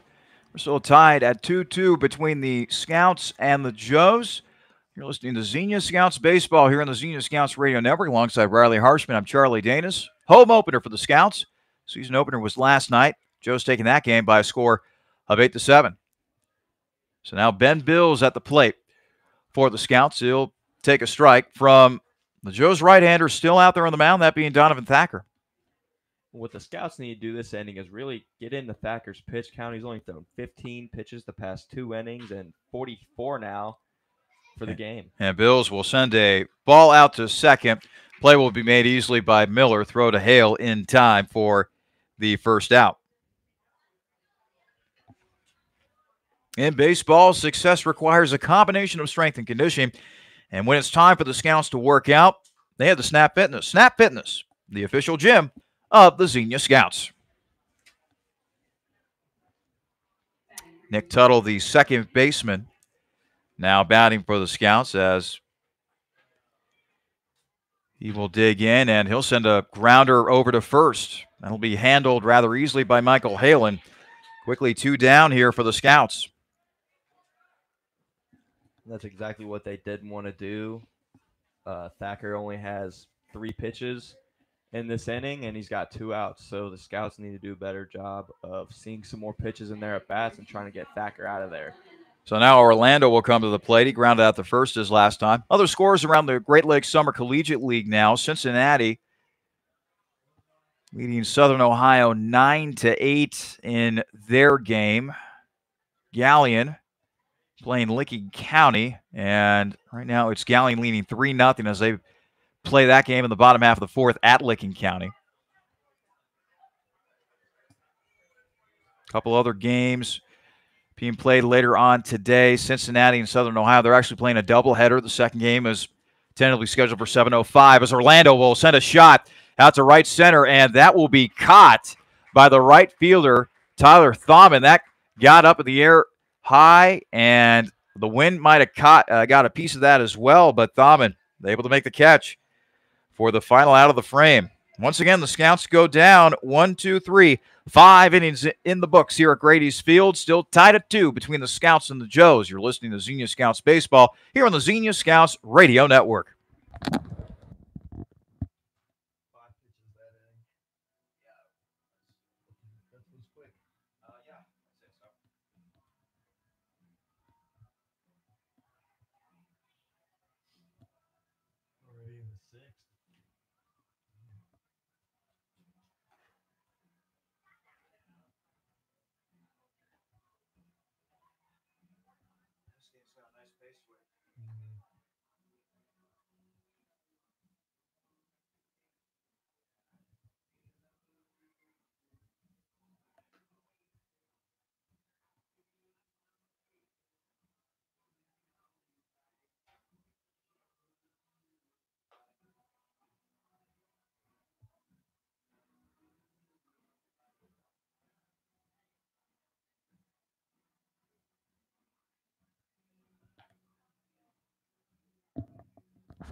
Top half of the 6th here at Grady's Field. And we're still tied at 2 between the Scouts and the Joes as the Joes come to bat here this inning. It'll be the middle of the order for the Joes, 3, 4, 5. Going up against the Scouts right-hander, Will Wentzu. Riley had a little bit of trouble his last inning, but he was able to bounce around a base runner out there and keep the Joes off the scoreboard. Wentz only saw 4 batters that inning, but he threw 26 pitches. And then, as we just saw in that last half inning, he didn't have too much time to rest there on the bench. So he needs to come out here fresh and ready to go. Wentz delivers a ball to Chris Hamilton, who's 1 for 2 on the day. He singled and scored back in the first and then struck out swinging back in the third. And so far, 2-0 count on Hamilton as Wentz has missed with his first 2 pitches of this inning. Wentz with a high leg kick delivers, and that was fouled off by Hamilton at the plate. So now the count is 2 balls and 1 strike. Coming up here, we'll get you some scores around Major League Baseball. 2-1 pitch is outside for a ball. Already a lot of finals around the majors. White Sox defeated the Red Sox 5-2 today. Boy, Toronto put a whooping on the Orioles 13-3 north of the border. As that'll be solidly knocked into center field. Second base hit of the day for Chris Hamilton. He's now 2 for 3 on the afternoon so far. You know, Wentz in that first inning used his curveball to some pretty good effect, so I think we're going to be seeing that a lot in this at-bat, try to produce a ground ball and get that double play that he wants. A couple other finals around the majors today. Cleveland Indians defeating the Tigers by a score of 9-2. Padres end up defeating the Marlins 3-1. I saw that Clayton Richard was actually holding his own. In fact, he was pitching a no-hitter through 6 innings in that game. Padres lefty coming through for his ball club today. Finally gave up a hit in the 7th inning. As the pitch is taken outside by Dorshing, who is 0 for 2 on the day with a couple groundouts. Wentz set at the belt. The pitch. Curveball missing inside for a ball. 2-0 or 1-1 the count.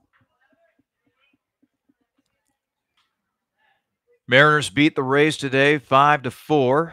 That game taking place in Tampa. Reds doubling up the Cardinals by a final of 6-3. Wentz will throw back to first, and the runner is back in plenty of time. Boy, I saw somewhere that the Cardinals, before losing to the Reds today, had lost 13. The Reds had lost 13 straight to the Cardinals. That's tough. That's very tough, especially if you're on the losing end. Pitch is up high, goes to the backstop, and the runner will head to second. That'll be a wild pitch for Wentz, as Hamilton will move into scoring position, and now an RBI opportunity in this situation for Dorsey.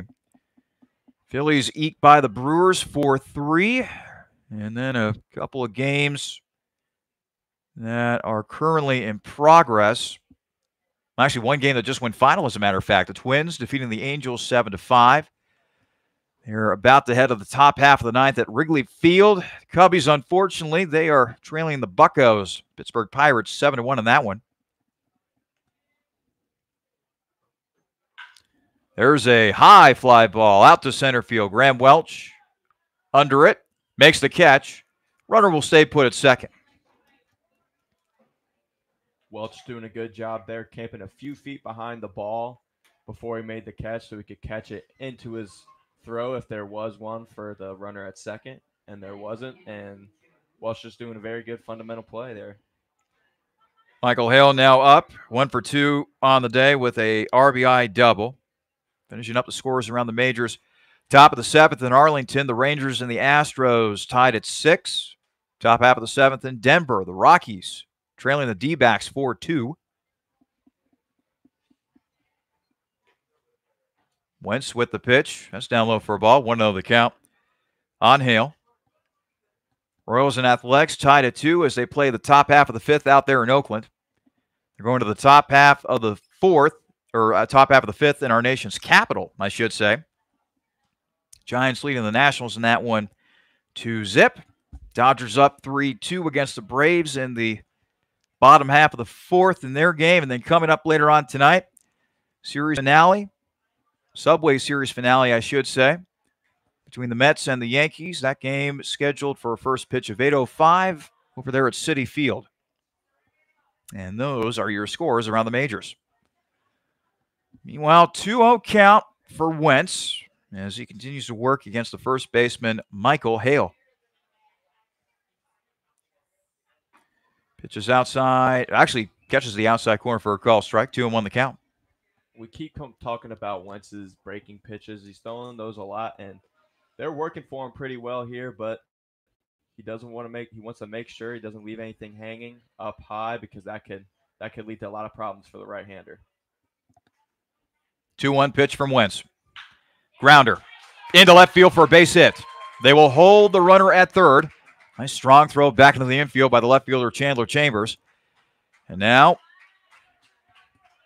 a couple of runners out there, runners at the corners after the single by Hale, his second hit of the day.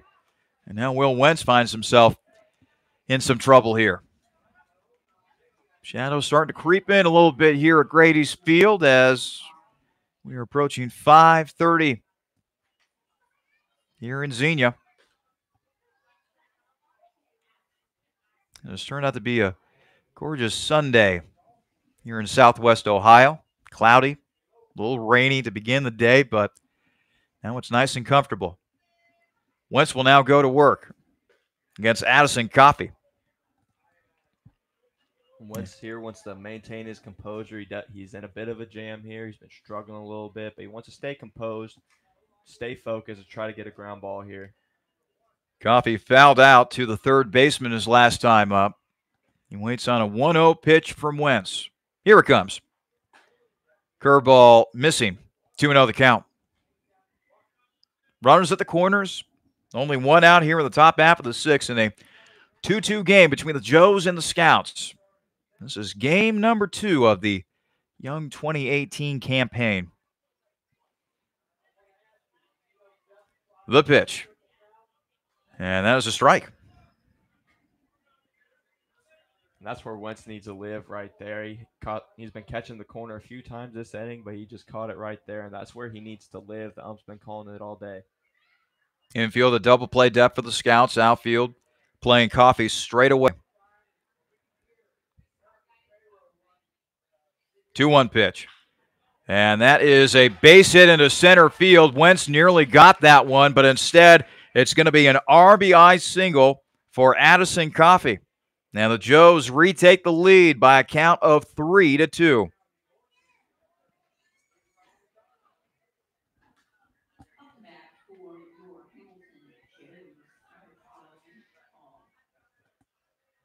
Again, Wentz here needs to stay composed. He's got runners on first and second as Bubba Cates makes his way out to the mound. This might end up being a pitching change, as now the infield is coming to the mound.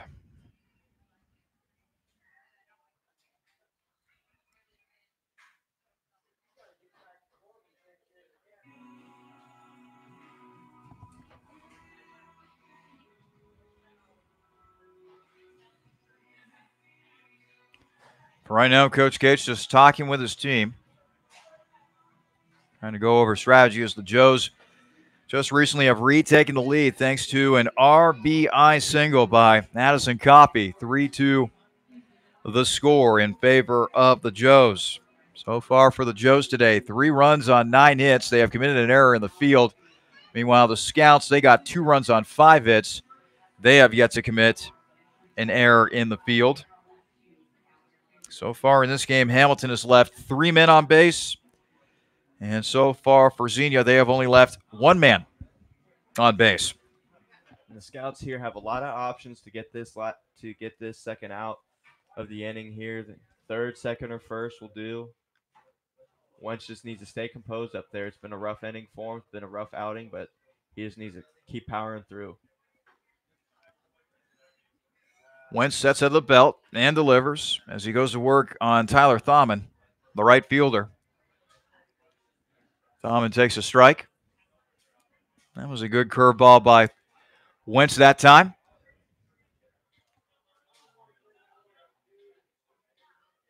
I've been stressing the importance of a first pitch strike, and that's just Wentz's second on the day. Wentz delivering a pitch outside for a ball, 1-1 the count. And you're absolutely right. Establishes confidence, getting ahead of the hitter. One could make the argument that the first pitch of an at-bat perhaps is the most important pitch of the at-bat because it dictates the direction as to where a pitcher can go. As that pitch is fouled off to the right. 1-2 the count on Tyler Thaumann, who has struck out swinging each of his first 2 times up. Now, Wentz definitely wants to be careful here. The Joes have proven that they can hit the ball with 2 strikes. And Wentz wants to make sure that he doesn't give up another hit here. Wentz with the pitch, and it's outside for a ball. 2-2 the count. Tyler Thaumann, Michael Hall waits on deck for the Joes. That wasn't a bad pitch there by Wentz. He threw that breaking ball outside, left it outside, but nothing hurting there.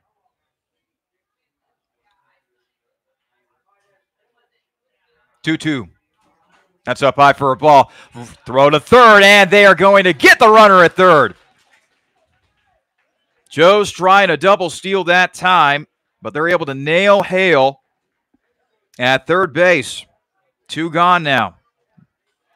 Wentz now 1 out away from holding the damage to 1, as Coffey was able to move up to second on the double steal. And boy, what a gun possessed by Jarrett Lindsey that time.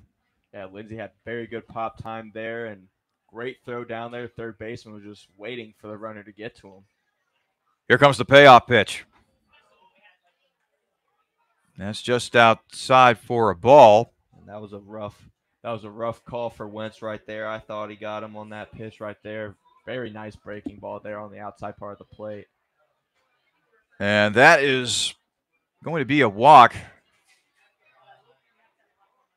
Home plate umpire now having a conversation with Jarrett Lindsey.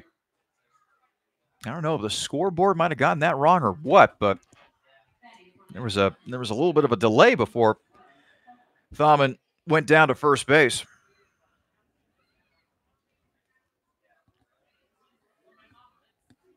So now Michael Hall looking to add this 3-2 lead for the Joes.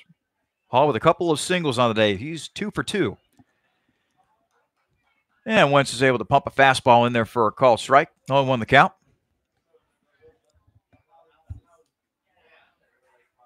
Wentz needs to keep up his tempo right now.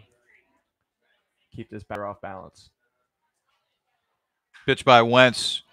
Lazy fly ball out to right field. Settling under it and making the catch is Carson Wright.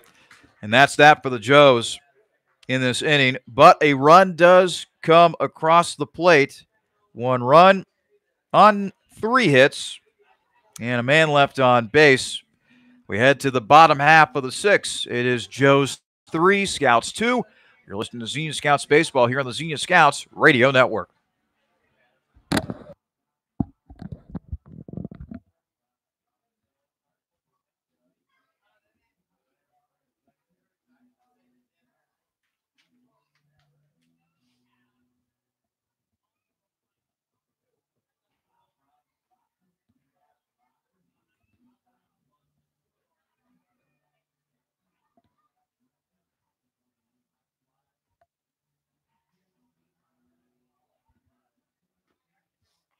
That was a great throw down.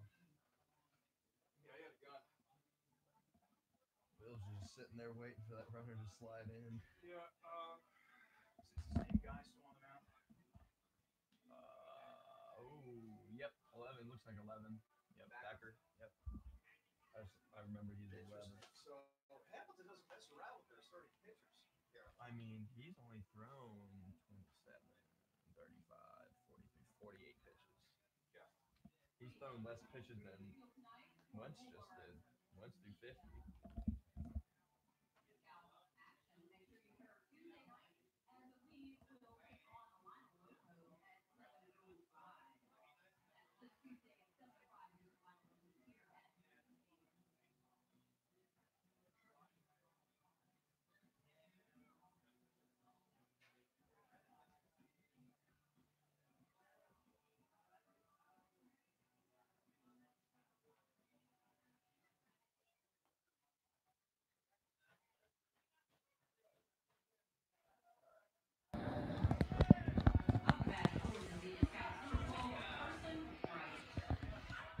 Remember, fans, you can catch every inning of Scouts baseball this season, even when you can't make it to the game. Charlie Danis, Riley Harshman will be bringing you every pitch. Scouts baseball live all season long on the Xenia Scouts Radio Network. Just go to www.xeniascouts.com and click the radio tab, or you can head to youtube.com and search up Xenia Scouts Radio. We hope to have you aboard this season. And this has been a theme today. Donovan Thacker getting some quick outs as Carson Wright flies out to center. I said it last inning. I'll say it again this inning. The Scouts need to start looking at some more pitches, trying to get into some deeper counts and try to get Thacker out of here because he's been shutting them down the past 4 or 5 innings now.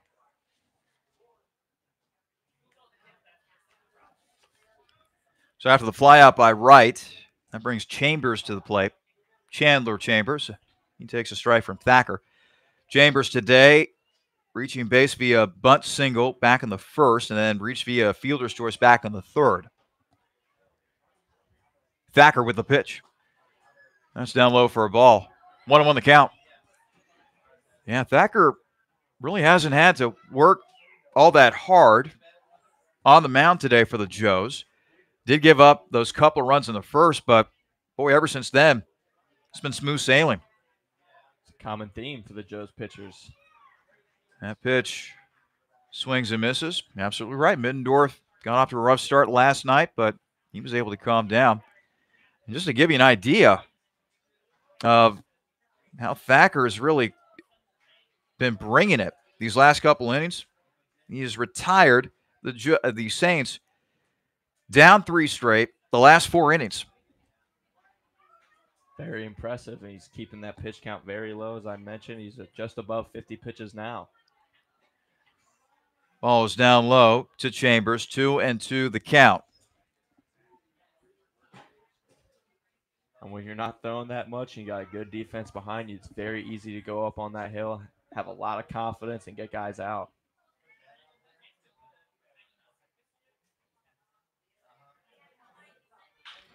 Grounder out to short.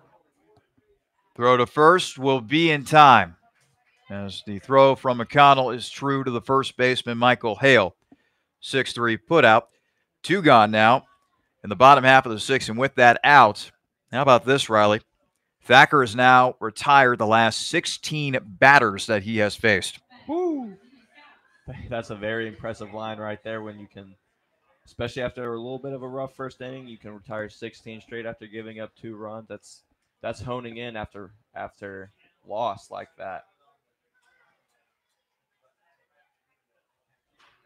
So now Graham Welch will come to the plate. Lefty batting Welch takes a ball outside. Having a quick memory in baseball is very important because mistakes are going to happen. Things are going to happen in this game. So you just got to make sure you keep doing what you can do. Pitch catches the outside corner for a called strike. It really is true when people say that a baseball season, no matter how long it is a marathon, not a sprint. If you treat it like a sprint, you will drive yourself insane. That pitch is swung on and missed by Welch, as the count will move to 1-2 strikes.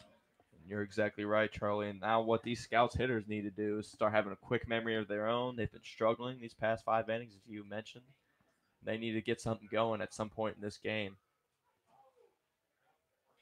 That pitch is swung on and fouled at the plate by Welch. Boy, if he got a piece of it, it was a tiny speck of the baseball. As the count will now be 1-2 strikes on the 3-hitter, the center fielder for the Scouts, Graham Welch, out of the University of Texas at Tyler.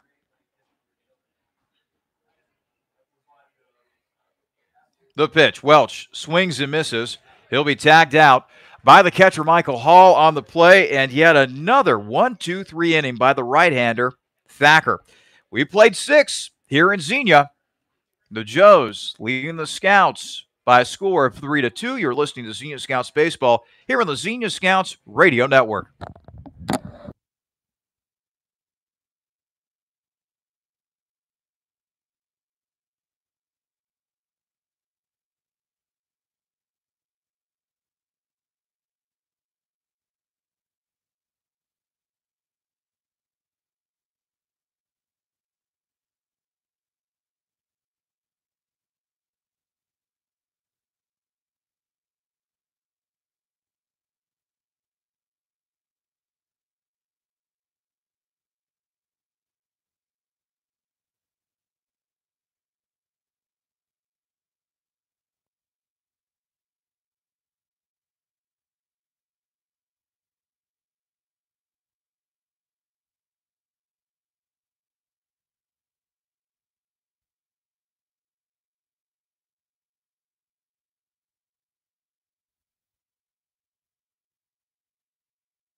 Back here in Xenia, another new pitcher on the mound for the Scouts as we begin play here in the top half of the 7th, with the Joes leading the Scouts by a score of 3-2. Thomas Flesser, 6'5", 210-pound right-hander, plays for the Polar Bears up at Ohio Northern University. We get our first look at him here in 2018. And He will deliver a pitch inside to the right-handed batting Chandler Miller. It'll be the 9, 1, and 2 hitters scheduled this frame for the Joes. Miller, Compton, and McConnell. Miller will send a ground ball out to Orlando. Noah with the throw across the diamond, and it'll be in time. Nice scoop play at the other end as well by Eater for the first out. And we mentioned that we played on an all-turf field here at Grady's Field, and those scoops can be very difficult over there at first base. A very good job by Eater scooping that up and making the out. So now Trey Compton will come to the plate. 1 for 3 on the day with a single and a run scored back in the first. Compton with a little bit of a wide open stance in the right-handed batter's box, working against the right-hander Fleeser. And boy, Fleeser came in with some heat that time. A little bit of chin music as Compton had to bend out of the way of that one. 1-0 the count. Yeah, Fleeser's definitely showing a lot of heat from his arm so far in his outing. Going to be very exciting to see him pitch the rest of this inning here with speed like that. Compton waiting on the 1-0 pitch from Flesser. That pitch hit down the right field line, foul. 1-1 the count. Boy, Flesser certainly cuts an imposing figure up there on the mound. Is 6'5", 210. Yeah, that length is really going to help him. High leg kick, and it is inside for a ball. Coming up this inning, we'll talk about the stat of the day. We started off last night talking about batting average a little bit. And now today we're going to be talking about a stat that is near and dear to the hearts of pitchers. That would be earned run average, or as they like to refer to it, ERA. That is swung on and missed as Compton went after the high cheese that time. 2-2 the count. The Joes left center fielder, excuse me.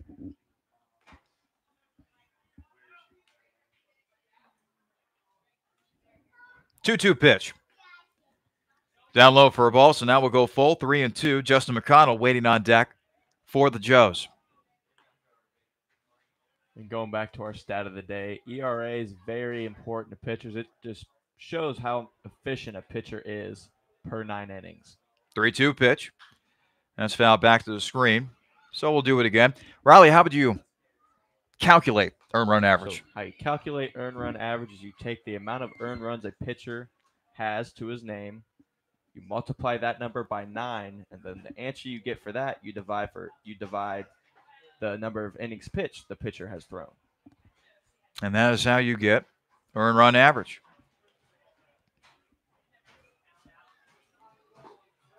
Pitch is swung on and missed. That's a strikeout for Flesser as Compton goes down swinging, 2 away. Now, in the history of baseball, there have been some seasons where the pitcher is dominated, but none more so than 1968. That was the year of the pitcher. It seemed like every person that went up there on the mound just flat out dominated. As that pitch is outside for a ball, and nobody dominated more that season than the great Bob Gibson, the legendary right-hander for the St. Louis Cardinals, who compiled a 1.12 earned run average that season for the Cardinals. Simply amazing. That is very impressive because you think, when a pitcher goes out, they don't throw 9 innings every day. So when, you usually get 6 or 7 innings out of your starter ideally. And when you only allow less than 1 run, that is very impressive. 2-0 count now. McConnell. 2 gone here in the top half of the 7th with the Joes leading the Scouts 3-2.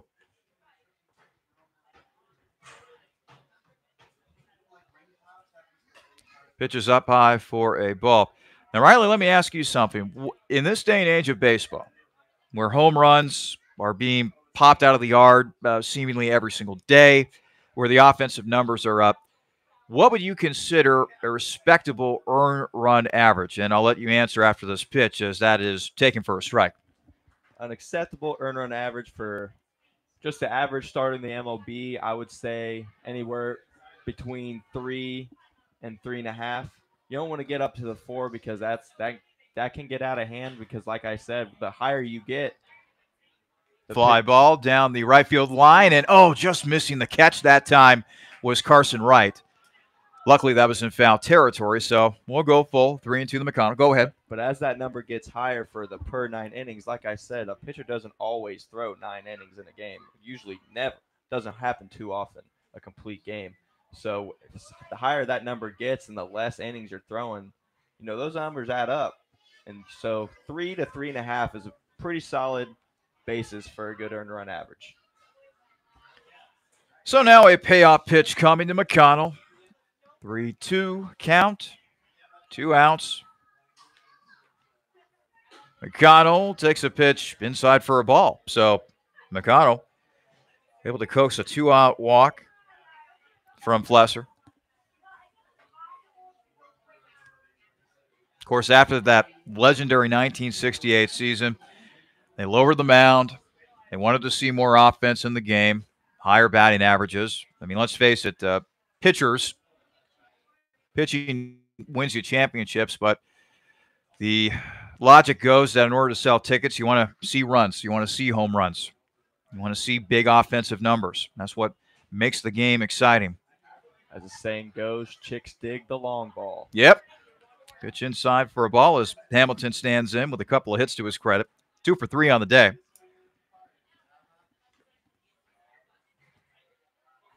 Flesser here, he still has 2 outs. He needs to just stay comfortable up there.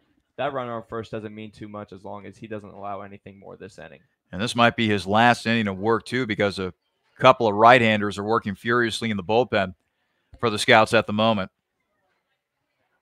Looks like Sam Drawl is down there, the right-hander out of Cairn University. And one other right-hander down there that I can't exactly make out as that pitch is taken for a strike, 1-1 the count. And if Hamilton finds a way to get on base, Griffin Dorshing will have a chance to bat here in the top half of the 7th.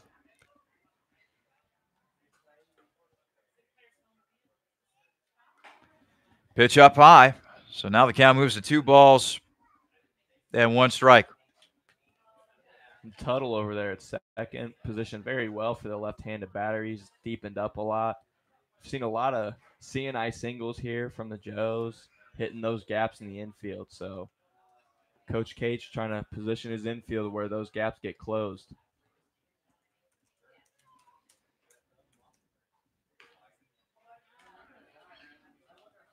Going out to the mound to talk with his right-hander, Jarrett Lindsay. Now he'll settle back behind the dish.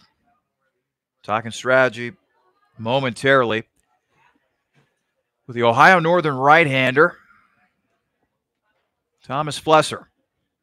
Now Hamilton gives back into the left-handed batter's box.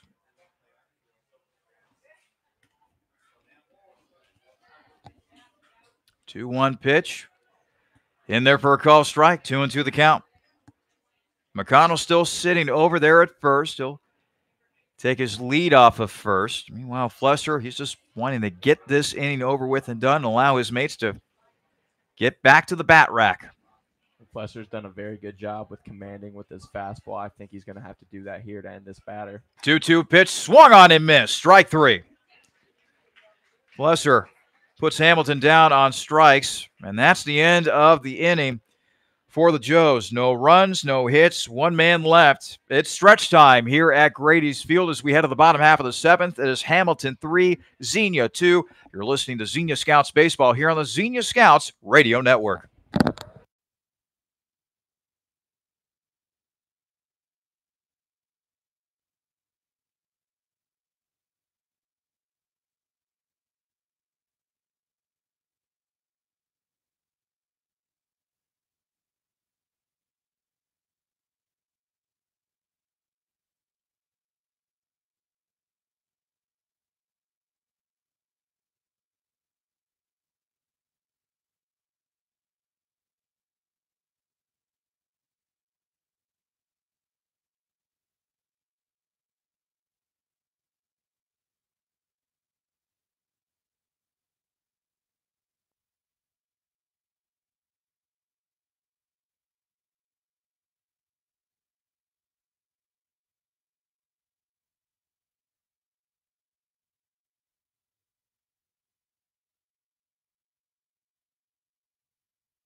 Back here at Grady's Field, bottom half of the 7th.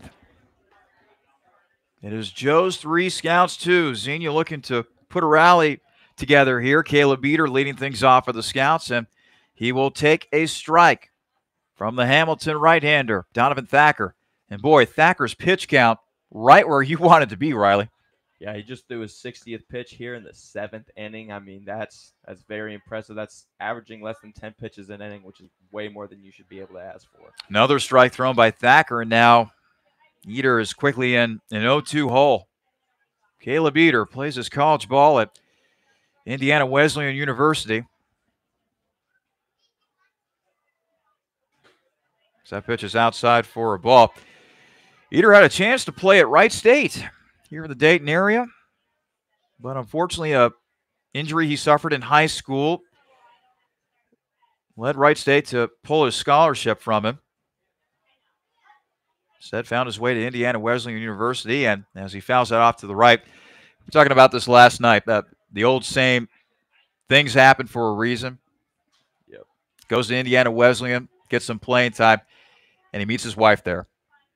That's pretty cool. Very good story there for Caleb Beater. From what I understand, his wife is staying with him during the summer here in Xenia. As he swings and misses, the throw down the first to complete the strikeout will be in time.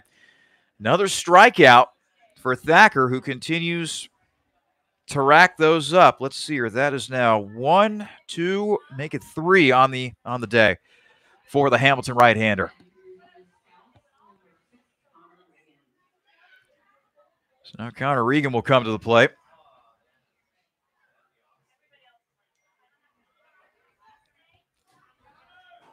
Regan on the day is grounded out, and he is also singled. 1 for 2 on the day so far. Well, he'll send another ground ball out to second. Second time he's grounded out to the second baseman. And quickly, 2 away here for the Scouts as they are in danger of going down 1, 2, 3 for the 6th consecutive inning. And that's exactly what they don't want to do. They're not doing a very good job of seeing too many pitches in their at-bats from Thacker, seeing a lot of first pitch swings and leading to a lot of first pitch outs. So now Jarrett Lindsay will come to bat with 2 out here in the bottom half of the 7th, looking to keep this inning going. And at the very least, make Thacker work a little bit out there on the mound. But Thacker's control this game has been very, very good, putting the ball exactly where he wants it and getting exactly the outs that he needs.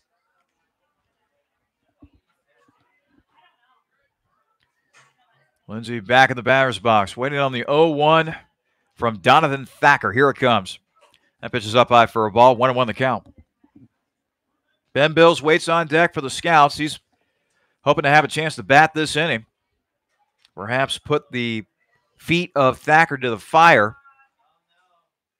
Because after that first inning, Thacker has been rolling on the mound for the Joes. Lindsay fouls it off. 1-2 the count.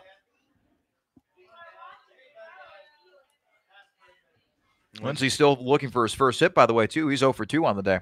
Lindsay wants to put the ball in play here, try to make something happen for his team because anything can happen. And the Joes have had a couple throwing errors today. We saw them have a few errors last night. So got to put that ball in play, try to make something happen for your team, especially when you're down like this. 1-2 pitch on the way to Lindsay, and that's down low for a ball. So now it's even at 2-2.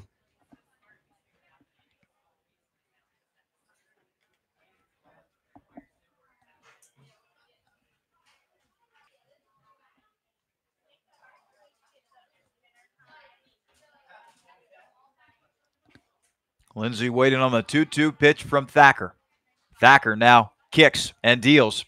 That pitch is swung on. Fly ball out to right field. The catch will be made by Thaumann, and that's it for the Scouts. Another 1-2-3 inning for Donovan Thacker. 7 in the books here in Xenia. It is Joe's 3, Scouts 2. You're listening to Xenia Scouts Baseball here on the Xenia Scouts Radio Network.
We're heading now to the top half of the 8th here at Grady's Field.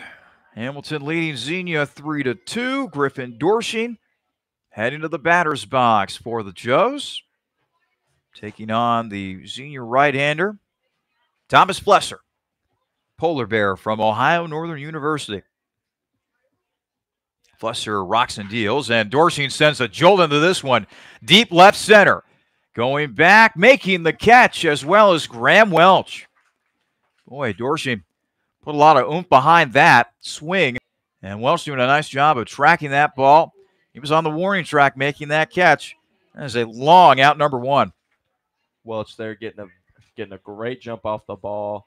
Outfielders have to make sure that they're watching that strike zone on every pitch because that's how you get your jump for those fly balls, and Welch did a good job on there. Michael Hale now coming to bat, 2 for 3 on the day with a couple of singles. Actually, a single and a double, excuse me. Pitches up high for a ball.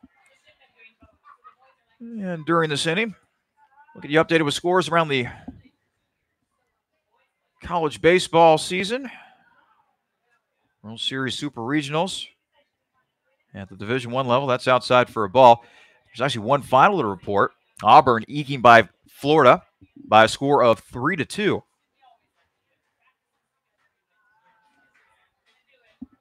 Flesser on the mound with a 2-0 count. Pitch is swung on, out to right field, down the line, and that will be foul. 2 balls, 1 strike on Hale. 2 games currently in progress. Top of the 9th, Texas leading Tennessee Tech 4-2 in that one. And the bottom half of the 6th, between the Gamecocks and the Razorbacks right now, South Carolina all over Arkansas 7-3 in that one. Pitch is up high for a ball. 3-1 the count. Couple games coming up tonight. Duke taking on Texas Tech at 6 o'clock. Vanderbilt taking on the SEC rival Mississippi State at 6 as well, as that one is fouled back. And finally, Washington taking on Cal State Fullerton beginning at 9 p.m. Eastern Standard Time. So those are some scores out of college baseball. Of course, Tennessee Tech with the shocking win over Texas yesterday, but it looks as though the Longhorns will have righted themselves as that pitch is inside. And that's going to be a walk for Michael Hale. 3rd time today that he has gotten on base. First time that he has reached base via the walk. So now Addison Coffey will now come to bat. He singled his last time up for the Joes, who currently lead the Scouts 3-2. 1 out here in the top half of the 8th inning. Flesser really needs to bear down here. A couple pitches on that at bat there that he didn't quite complete his pitch there and left a lot of balls high. He needs to start bearing down, get that ball a little lower in the strike zone. Flesser going to work on Coffey. Well, just as I say that, he bluffs a throw over to first. So now Flesser gets back on the mound, and he's ready to deal with Coffey here, mano a mano. The pitch. Taken for a strike, throw to second, not going to be in time. Throw was a little offline there from Jarrett Lindsey, as covering on the play was the second baseman, Nick Tuttle. That'll go down as a stolen base for Michael Hale. Hale with a great jump off the pitch there. As soon as Flesser lifted that front leg, Hale was gone. So Coffey now back in the batter's box, dealing with an 0-1 count against the right-hander Flesser.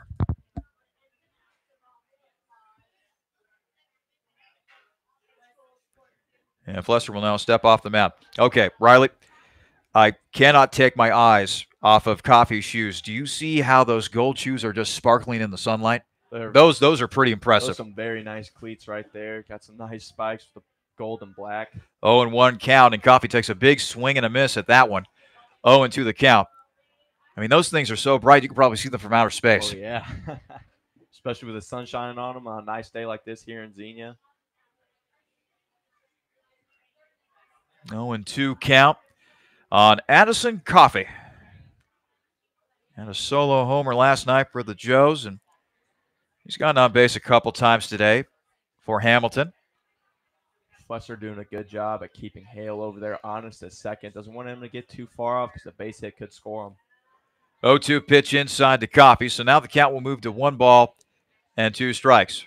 For right now, Xenia is sticking with Flesser. A couple right-handers were warming up in the bullpen for the Scouts. So I would imagine a new pitcher will be on the mound for the Scouts coming up in the next inning. But in the meantime, Flesser wanted to finish out this frame. As that pitch is down low for a ball. 2-2 the count on Coffey. Tyler Thaumann on deck for the Joes.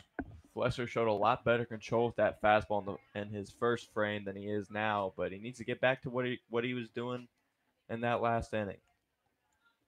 The pitch is swung on and missed. A strikeout swinging for Coffey. 2 gone here in the top half of the 8th. So now Tyler Thaumann will come to bat once again. He has struck out twice. He's also walked. He's officially 0 for 2 on the day.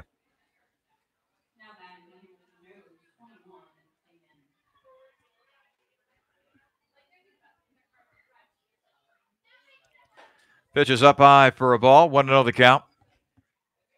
Michael Hale still sitting out there at second for the Joes as Hamilton attempts to add some insurance here. Already up 3-2 against the Scouts. The pitch. That's taken for a strike. 1-1 the count. And with the right-handed batter up, we got second baseman Nick Tuttle out there playing very deep. Something to watch out for. Cates, as I previously mentioned, been seeing a lot of grounders going through the gaps, trying to cut down on that here with this formation. Not exactly an extreme shift as that pitch is taken for a ball taken by Tuttle. Now, you and I are going to have a discussion about all the shifting that goes on at the major league level. So far, we haven't seen that here in the GL SCL as that pitch is taken for a strike. 2-2 the count. But it's become a hot topic in baseball. It has become a big part of a lot of clubs' strategy. And you have some detractors who are saying, ban it from the game. I don't want it. That pitch is taken for a called strike 3. Second strikeout of the inning for Flesser as the Joes go down. No runs, no hits. A man left on base for Hamilton. We head to the bottom half of the 8th with the Scouts still trailing the Joes 3-2. This is your home for Xenia Scouts Baseball, the Xenia Scouts Radio Network.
Bottom half of the 8th for the Scouts. They're going to get something going here offensively as Donovan Thacker is still out there on the mound for the Joes. He has been utterly dominant, to say the least. He'll get another ground ball, and that will be booted by the third baseman, Coffey. Coffey was trying to snag that one, but it will skitter into left field instead. Tough play as Bills is able to reach to begin the bottom half of the eighth. So that's more like it for the Scouts. At least a little more pressure will be put on here. And now it looks as though the Scouts will be employing a pinch runner. Looks like Carter Boswell will be running for Ben Bills. So a little more speed out there on the base pass as Boswell will take over at first base for Bills.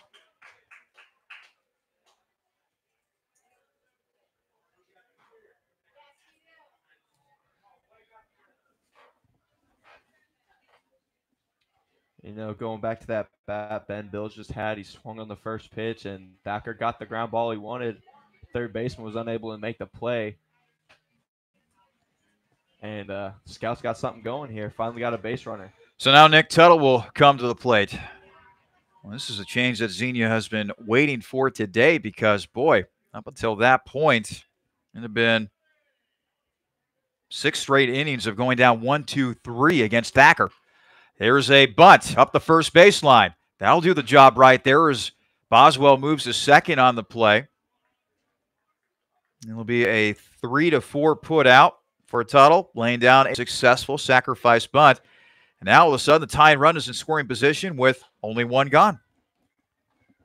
It was a very good bunt that Tuttle just laid down there. You want it, if you're going to take it to the first base side, you want to try to put that bunt in between where the first baseman and the pitcher would field it to force that second baseman to go over to first. All right, let's see if Noah Orlando can come through here with one out, a runner on second. Orlando 0 for 2 on the day with a ground out to first and a fly out to right as he takes a pitch from Donovan Thacker. Joe's up 3-2 at the moment, but the Scouts have the tying run out there at second in the form of Boswell. And now Michael Hall will head out there to talk some strategy on the mound with Donovan Thacker. Very quick talk as Hall will now hustle back behind home plate. Orlando, right-handed batter, 0 for 2, still looking for his first hit of the day. And boy, if he'd come through right here, what a way to get your first hit of the day.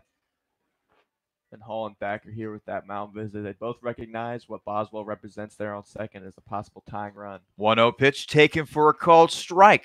1-1 the count now on Noah Orlando.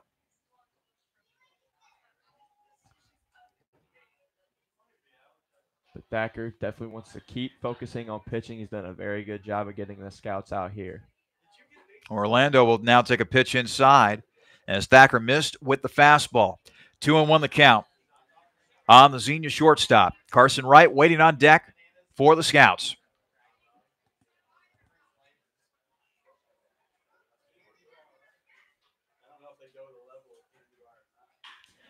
There's a bouncer up the middle. It'll be handled by the second baseman, and they're going to say that he is out.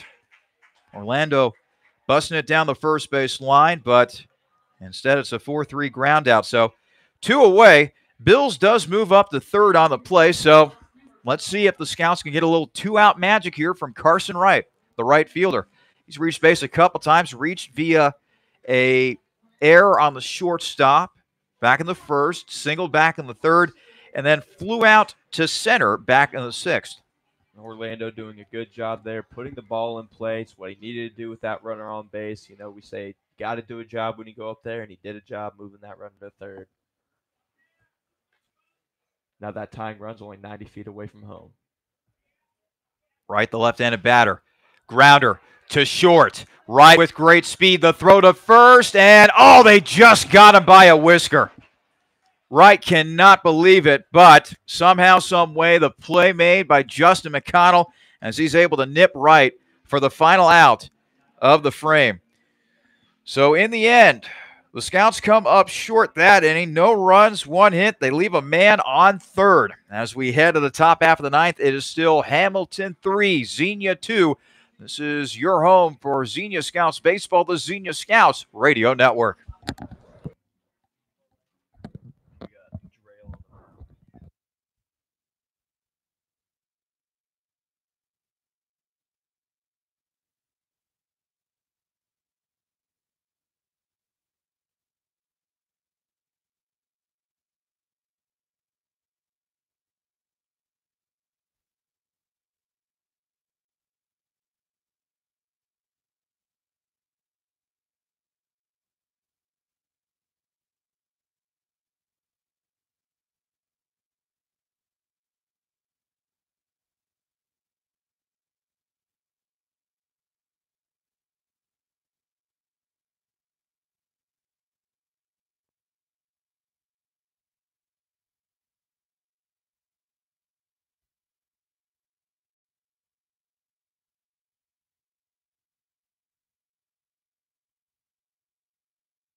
Another new pitcher on the mound for Xenia. Sam Drayle. Out there on the mound. 6'1", 255-pound right-hander out of Cairn University. For those of you not familiar with that school, it's located in Pennsylvania, near the Philadelphia area. First batter that Drayle will see is Michael Hall, the Hamilton catcher. First pitch from Drayle. Inside for a ball, 1-0 the count. Hall on the day, 2 for 3 with a couple of singles. Flew out to right his last time up. And that pitch misses as well from Drayle. It's now a 2-0 count. So Big Sam making his 2018 debut for Xenia. This one is skied in the right field. Wind taking it a little bit, but making the play in the end was Carson Wright for out number 1. Wright doing a good job staying with that ball, even though the wind took it a little bit. His initial judgment thought he was under it, and ended up taking a few more steps back and made the play. So now Chandler Miller, the second baseman for Hamilton, comes to bat. He has reached on a couple of fielders' choices, and he has grounded out to short. Now 0-1 the count after the strike thrown by Drayle. Miller, the batter he's facing right now, and Miller sends a hot shot over to second. Handled nicely by Tuttle. Throw to first in time. Quickly 2 gone. So now Justin McConnell will come to bat here, but the base is empty and 2 gone. Here for the Joes in the top half of the night. McConnell, let's see here. He is 0 for 3 on the day with a couple strikeouts. Did walk his last time up. I think it's actually Trey Compton up here. Oh, Trey Compton, excuse me. My bad.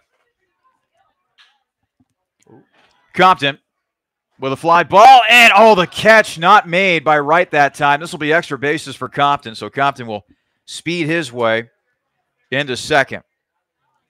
So a runner will be in scoring position. Nice catch, by the way, partner. Thank you. No problem. Drayle here did just give up that double. He's got that guy on second, but he's got 2 outs. He needs to stay composed and keep this deficit at 1.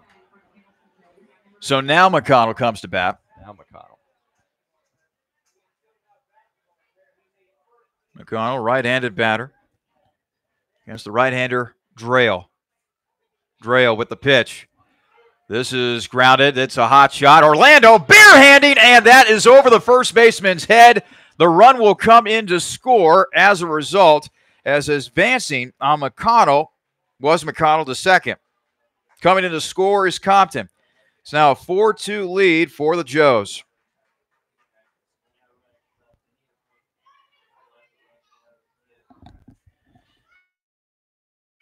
Well, a nice try for Orlando on that play, but that'll ultimately go down as an E6.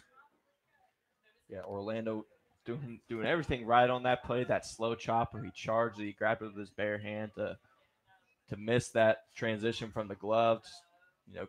Taking seconds off that play and couldn't make the throw.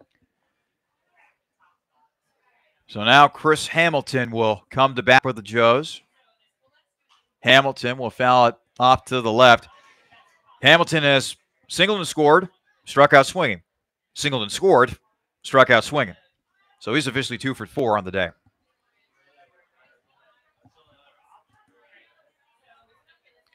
So McConnell still out there at second. 1 run already in for the Joes. Drayle looking to keep it right there as that pitch is outside for a ball. And Drayle can't read too much into that run scoring. He needs to just hone in here, focus on this batter, and get this last out. Hamilton working with a 1-1 count. Drayle will look back at second. And he's got his right big toe barely on the pitcher's mat, or on the pitching rubber. Way to the first base side as that pitch is swung on to left field. It'll be caught. And that's that for the Joes. But a run does come in to score. 1 run on 1 hit. And 1 man left on base for the Joes. We head to the bottom half of the 9th. Scouts looking for some 9th inning magic as they trail the Joes 4-2. You're listening to Xenia Scouts Baseball here on the Xenia Scouts Radio Network.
Happens here.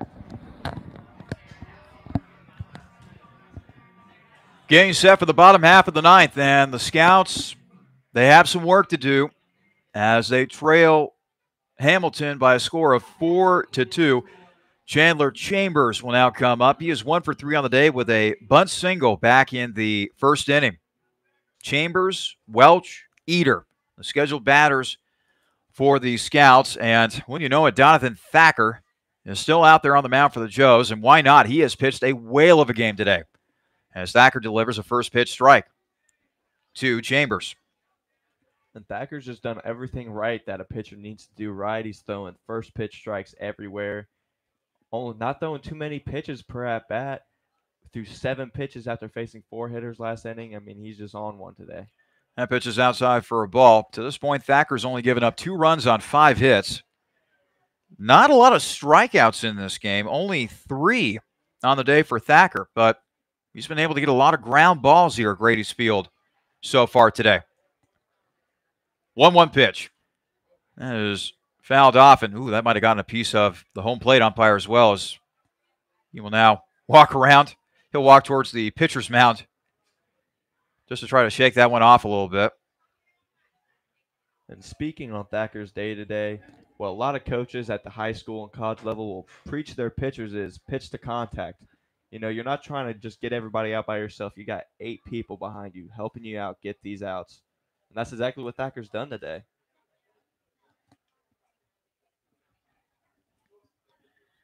One ball, 2 strikes on Chandler Chambers. As Jonathan Thacker talking strategy with his catcher, Michael Hall, right now on the mound. Looks as though the home plate umpire is A-OK, so he'll get back behind there as well. Chambers working with a 1 ball, 2 strike count. The Joes defense is playing him pretty much straight up, although there is a lot of room up the middle of the diamond if Chambers so chooses to use that part of the field. Chambers instead will take a ball up high. Here his eyelashes, as a matter of fact. That will move the count to 1 ball and 2 strikes. Chambers here, he needs to try to put the ball in play somewhere. Actually, count 2-2, excuse me. Count is 2-2. Chambers needs to put this ball in play somewhere. He's got 2 strikes. He needs to try to make something happen. 2-2 pitch, down low, so now we'll go full 3-2. A very good job. Chambers here fighting back. Had that fouled that last couple pitches ago off, and now he's got a full count. And the Scouts need base runners. Chambers, right-handed, batting, and will foul it back to the screen. So we'll do it again. 3 balls and 2 strikes. Graham Welch waiting on deck for the Scouts. He, along with Chambers, the rest of the Scouts batting order, they are hoping to be a part of a magical 9th inning rally here for the Scouts here on this Sunday afternoon. Actually, I should say Sunday evening, since it's getting that late in the day, as that is fouled off to the left. Chambers continuing to battle against the righty Donovan Thacker. Right here, Chambers putting on a great at-bat. Seen 7 pitches. This could be the at-bat that gives the Scouts a little momentum boost here in the 9th inning. You know, Thacker throwing a lot of pitches up there. He's got to be tired, throwing all 9 innings, so all 8 innings, I should say, so far. Chambers waggles the bat around a little bit. And once again, the payoff pitch from Thacker. Swung on, out to center field. And the catch will be made by Trey Compton for the first out. Still a very good at-bat for Chambers. Any at-bat you can see 8 pitches from that starting pitcher here in the 9th is got to be a good start. But like I said, Scouts only down to 2 outs. They need base runners. Welch will now come to bat here. 1 for 3 on the day. A single all the way back in the first. Since then, a ground out to short and a strikeout swinging. Welch with a ground ball up the middle, not handled cleanly that time by the shortstop McConnell. And so now things will get a little more interesting here in the 9th. As Welch is able to reach safely on that. Partner, would you have that as an error, a hit? What's your scoring judgment right there? The ruling is if it hits the fielder's glove, it is an error, but that was a very hard play to make. So personally, I wouldn't count that as an error because he had a move for that ball, and that ball was hit very well. So I wouldn't count that as an error. I'm thinking along the same lines as you. I'll put that down as a single in my scorebook for right now as Eater comes to the plate. He'll take a strike from Thacker. 0-1 the count on Caleb Eater. 0 for 2 on the day. Reached on an error all the way back in the first. That's the only time that he has been on base so far. Eater swings and misses. Boy, he takes a mighty hack at that pitch, but comes up empty, and now he's in an 0-2 hole. Welch the runner at first. Eater representing the potential tying run as the Scouts trail the Joes 4-2 here in the bottom half of the ninth. And Eater needs to stay within himself here. He just needs to get on base. The pitch. That's down low for a ball. 1-2 the count on Eater as Connor Regan waits on deck for the Scouts. And Eater would like to put the ball in play here like his teammate Graham Welch just did. A little fielding mistake by the shortstop for the Joes, and Welch gets on. 1-2 pitch. Down low for a ball. So now it's 2 balls and 2 strikes on Caleb Eater. And boy, you have to think that at some point Thacker is going to get tired here. Where's his pitch count at right now, Riley? He was at 74 going into this inning, I believe, and he had that 8-pitch at bat with Chambers at the start, so he's getting up towards the 90s about now. That is fouled off to the right. You really got to wonder what the pitch count is for Thacker this season, and with him rapidly closing in on probably 100 pitches, at least at this point. I wonder if the Joes try to figure out which batter will be his last in case the situation comes up. 2-2 pitch on the way to Eater. Eater swings and fouls it off. Good at bat here by Eater as he continues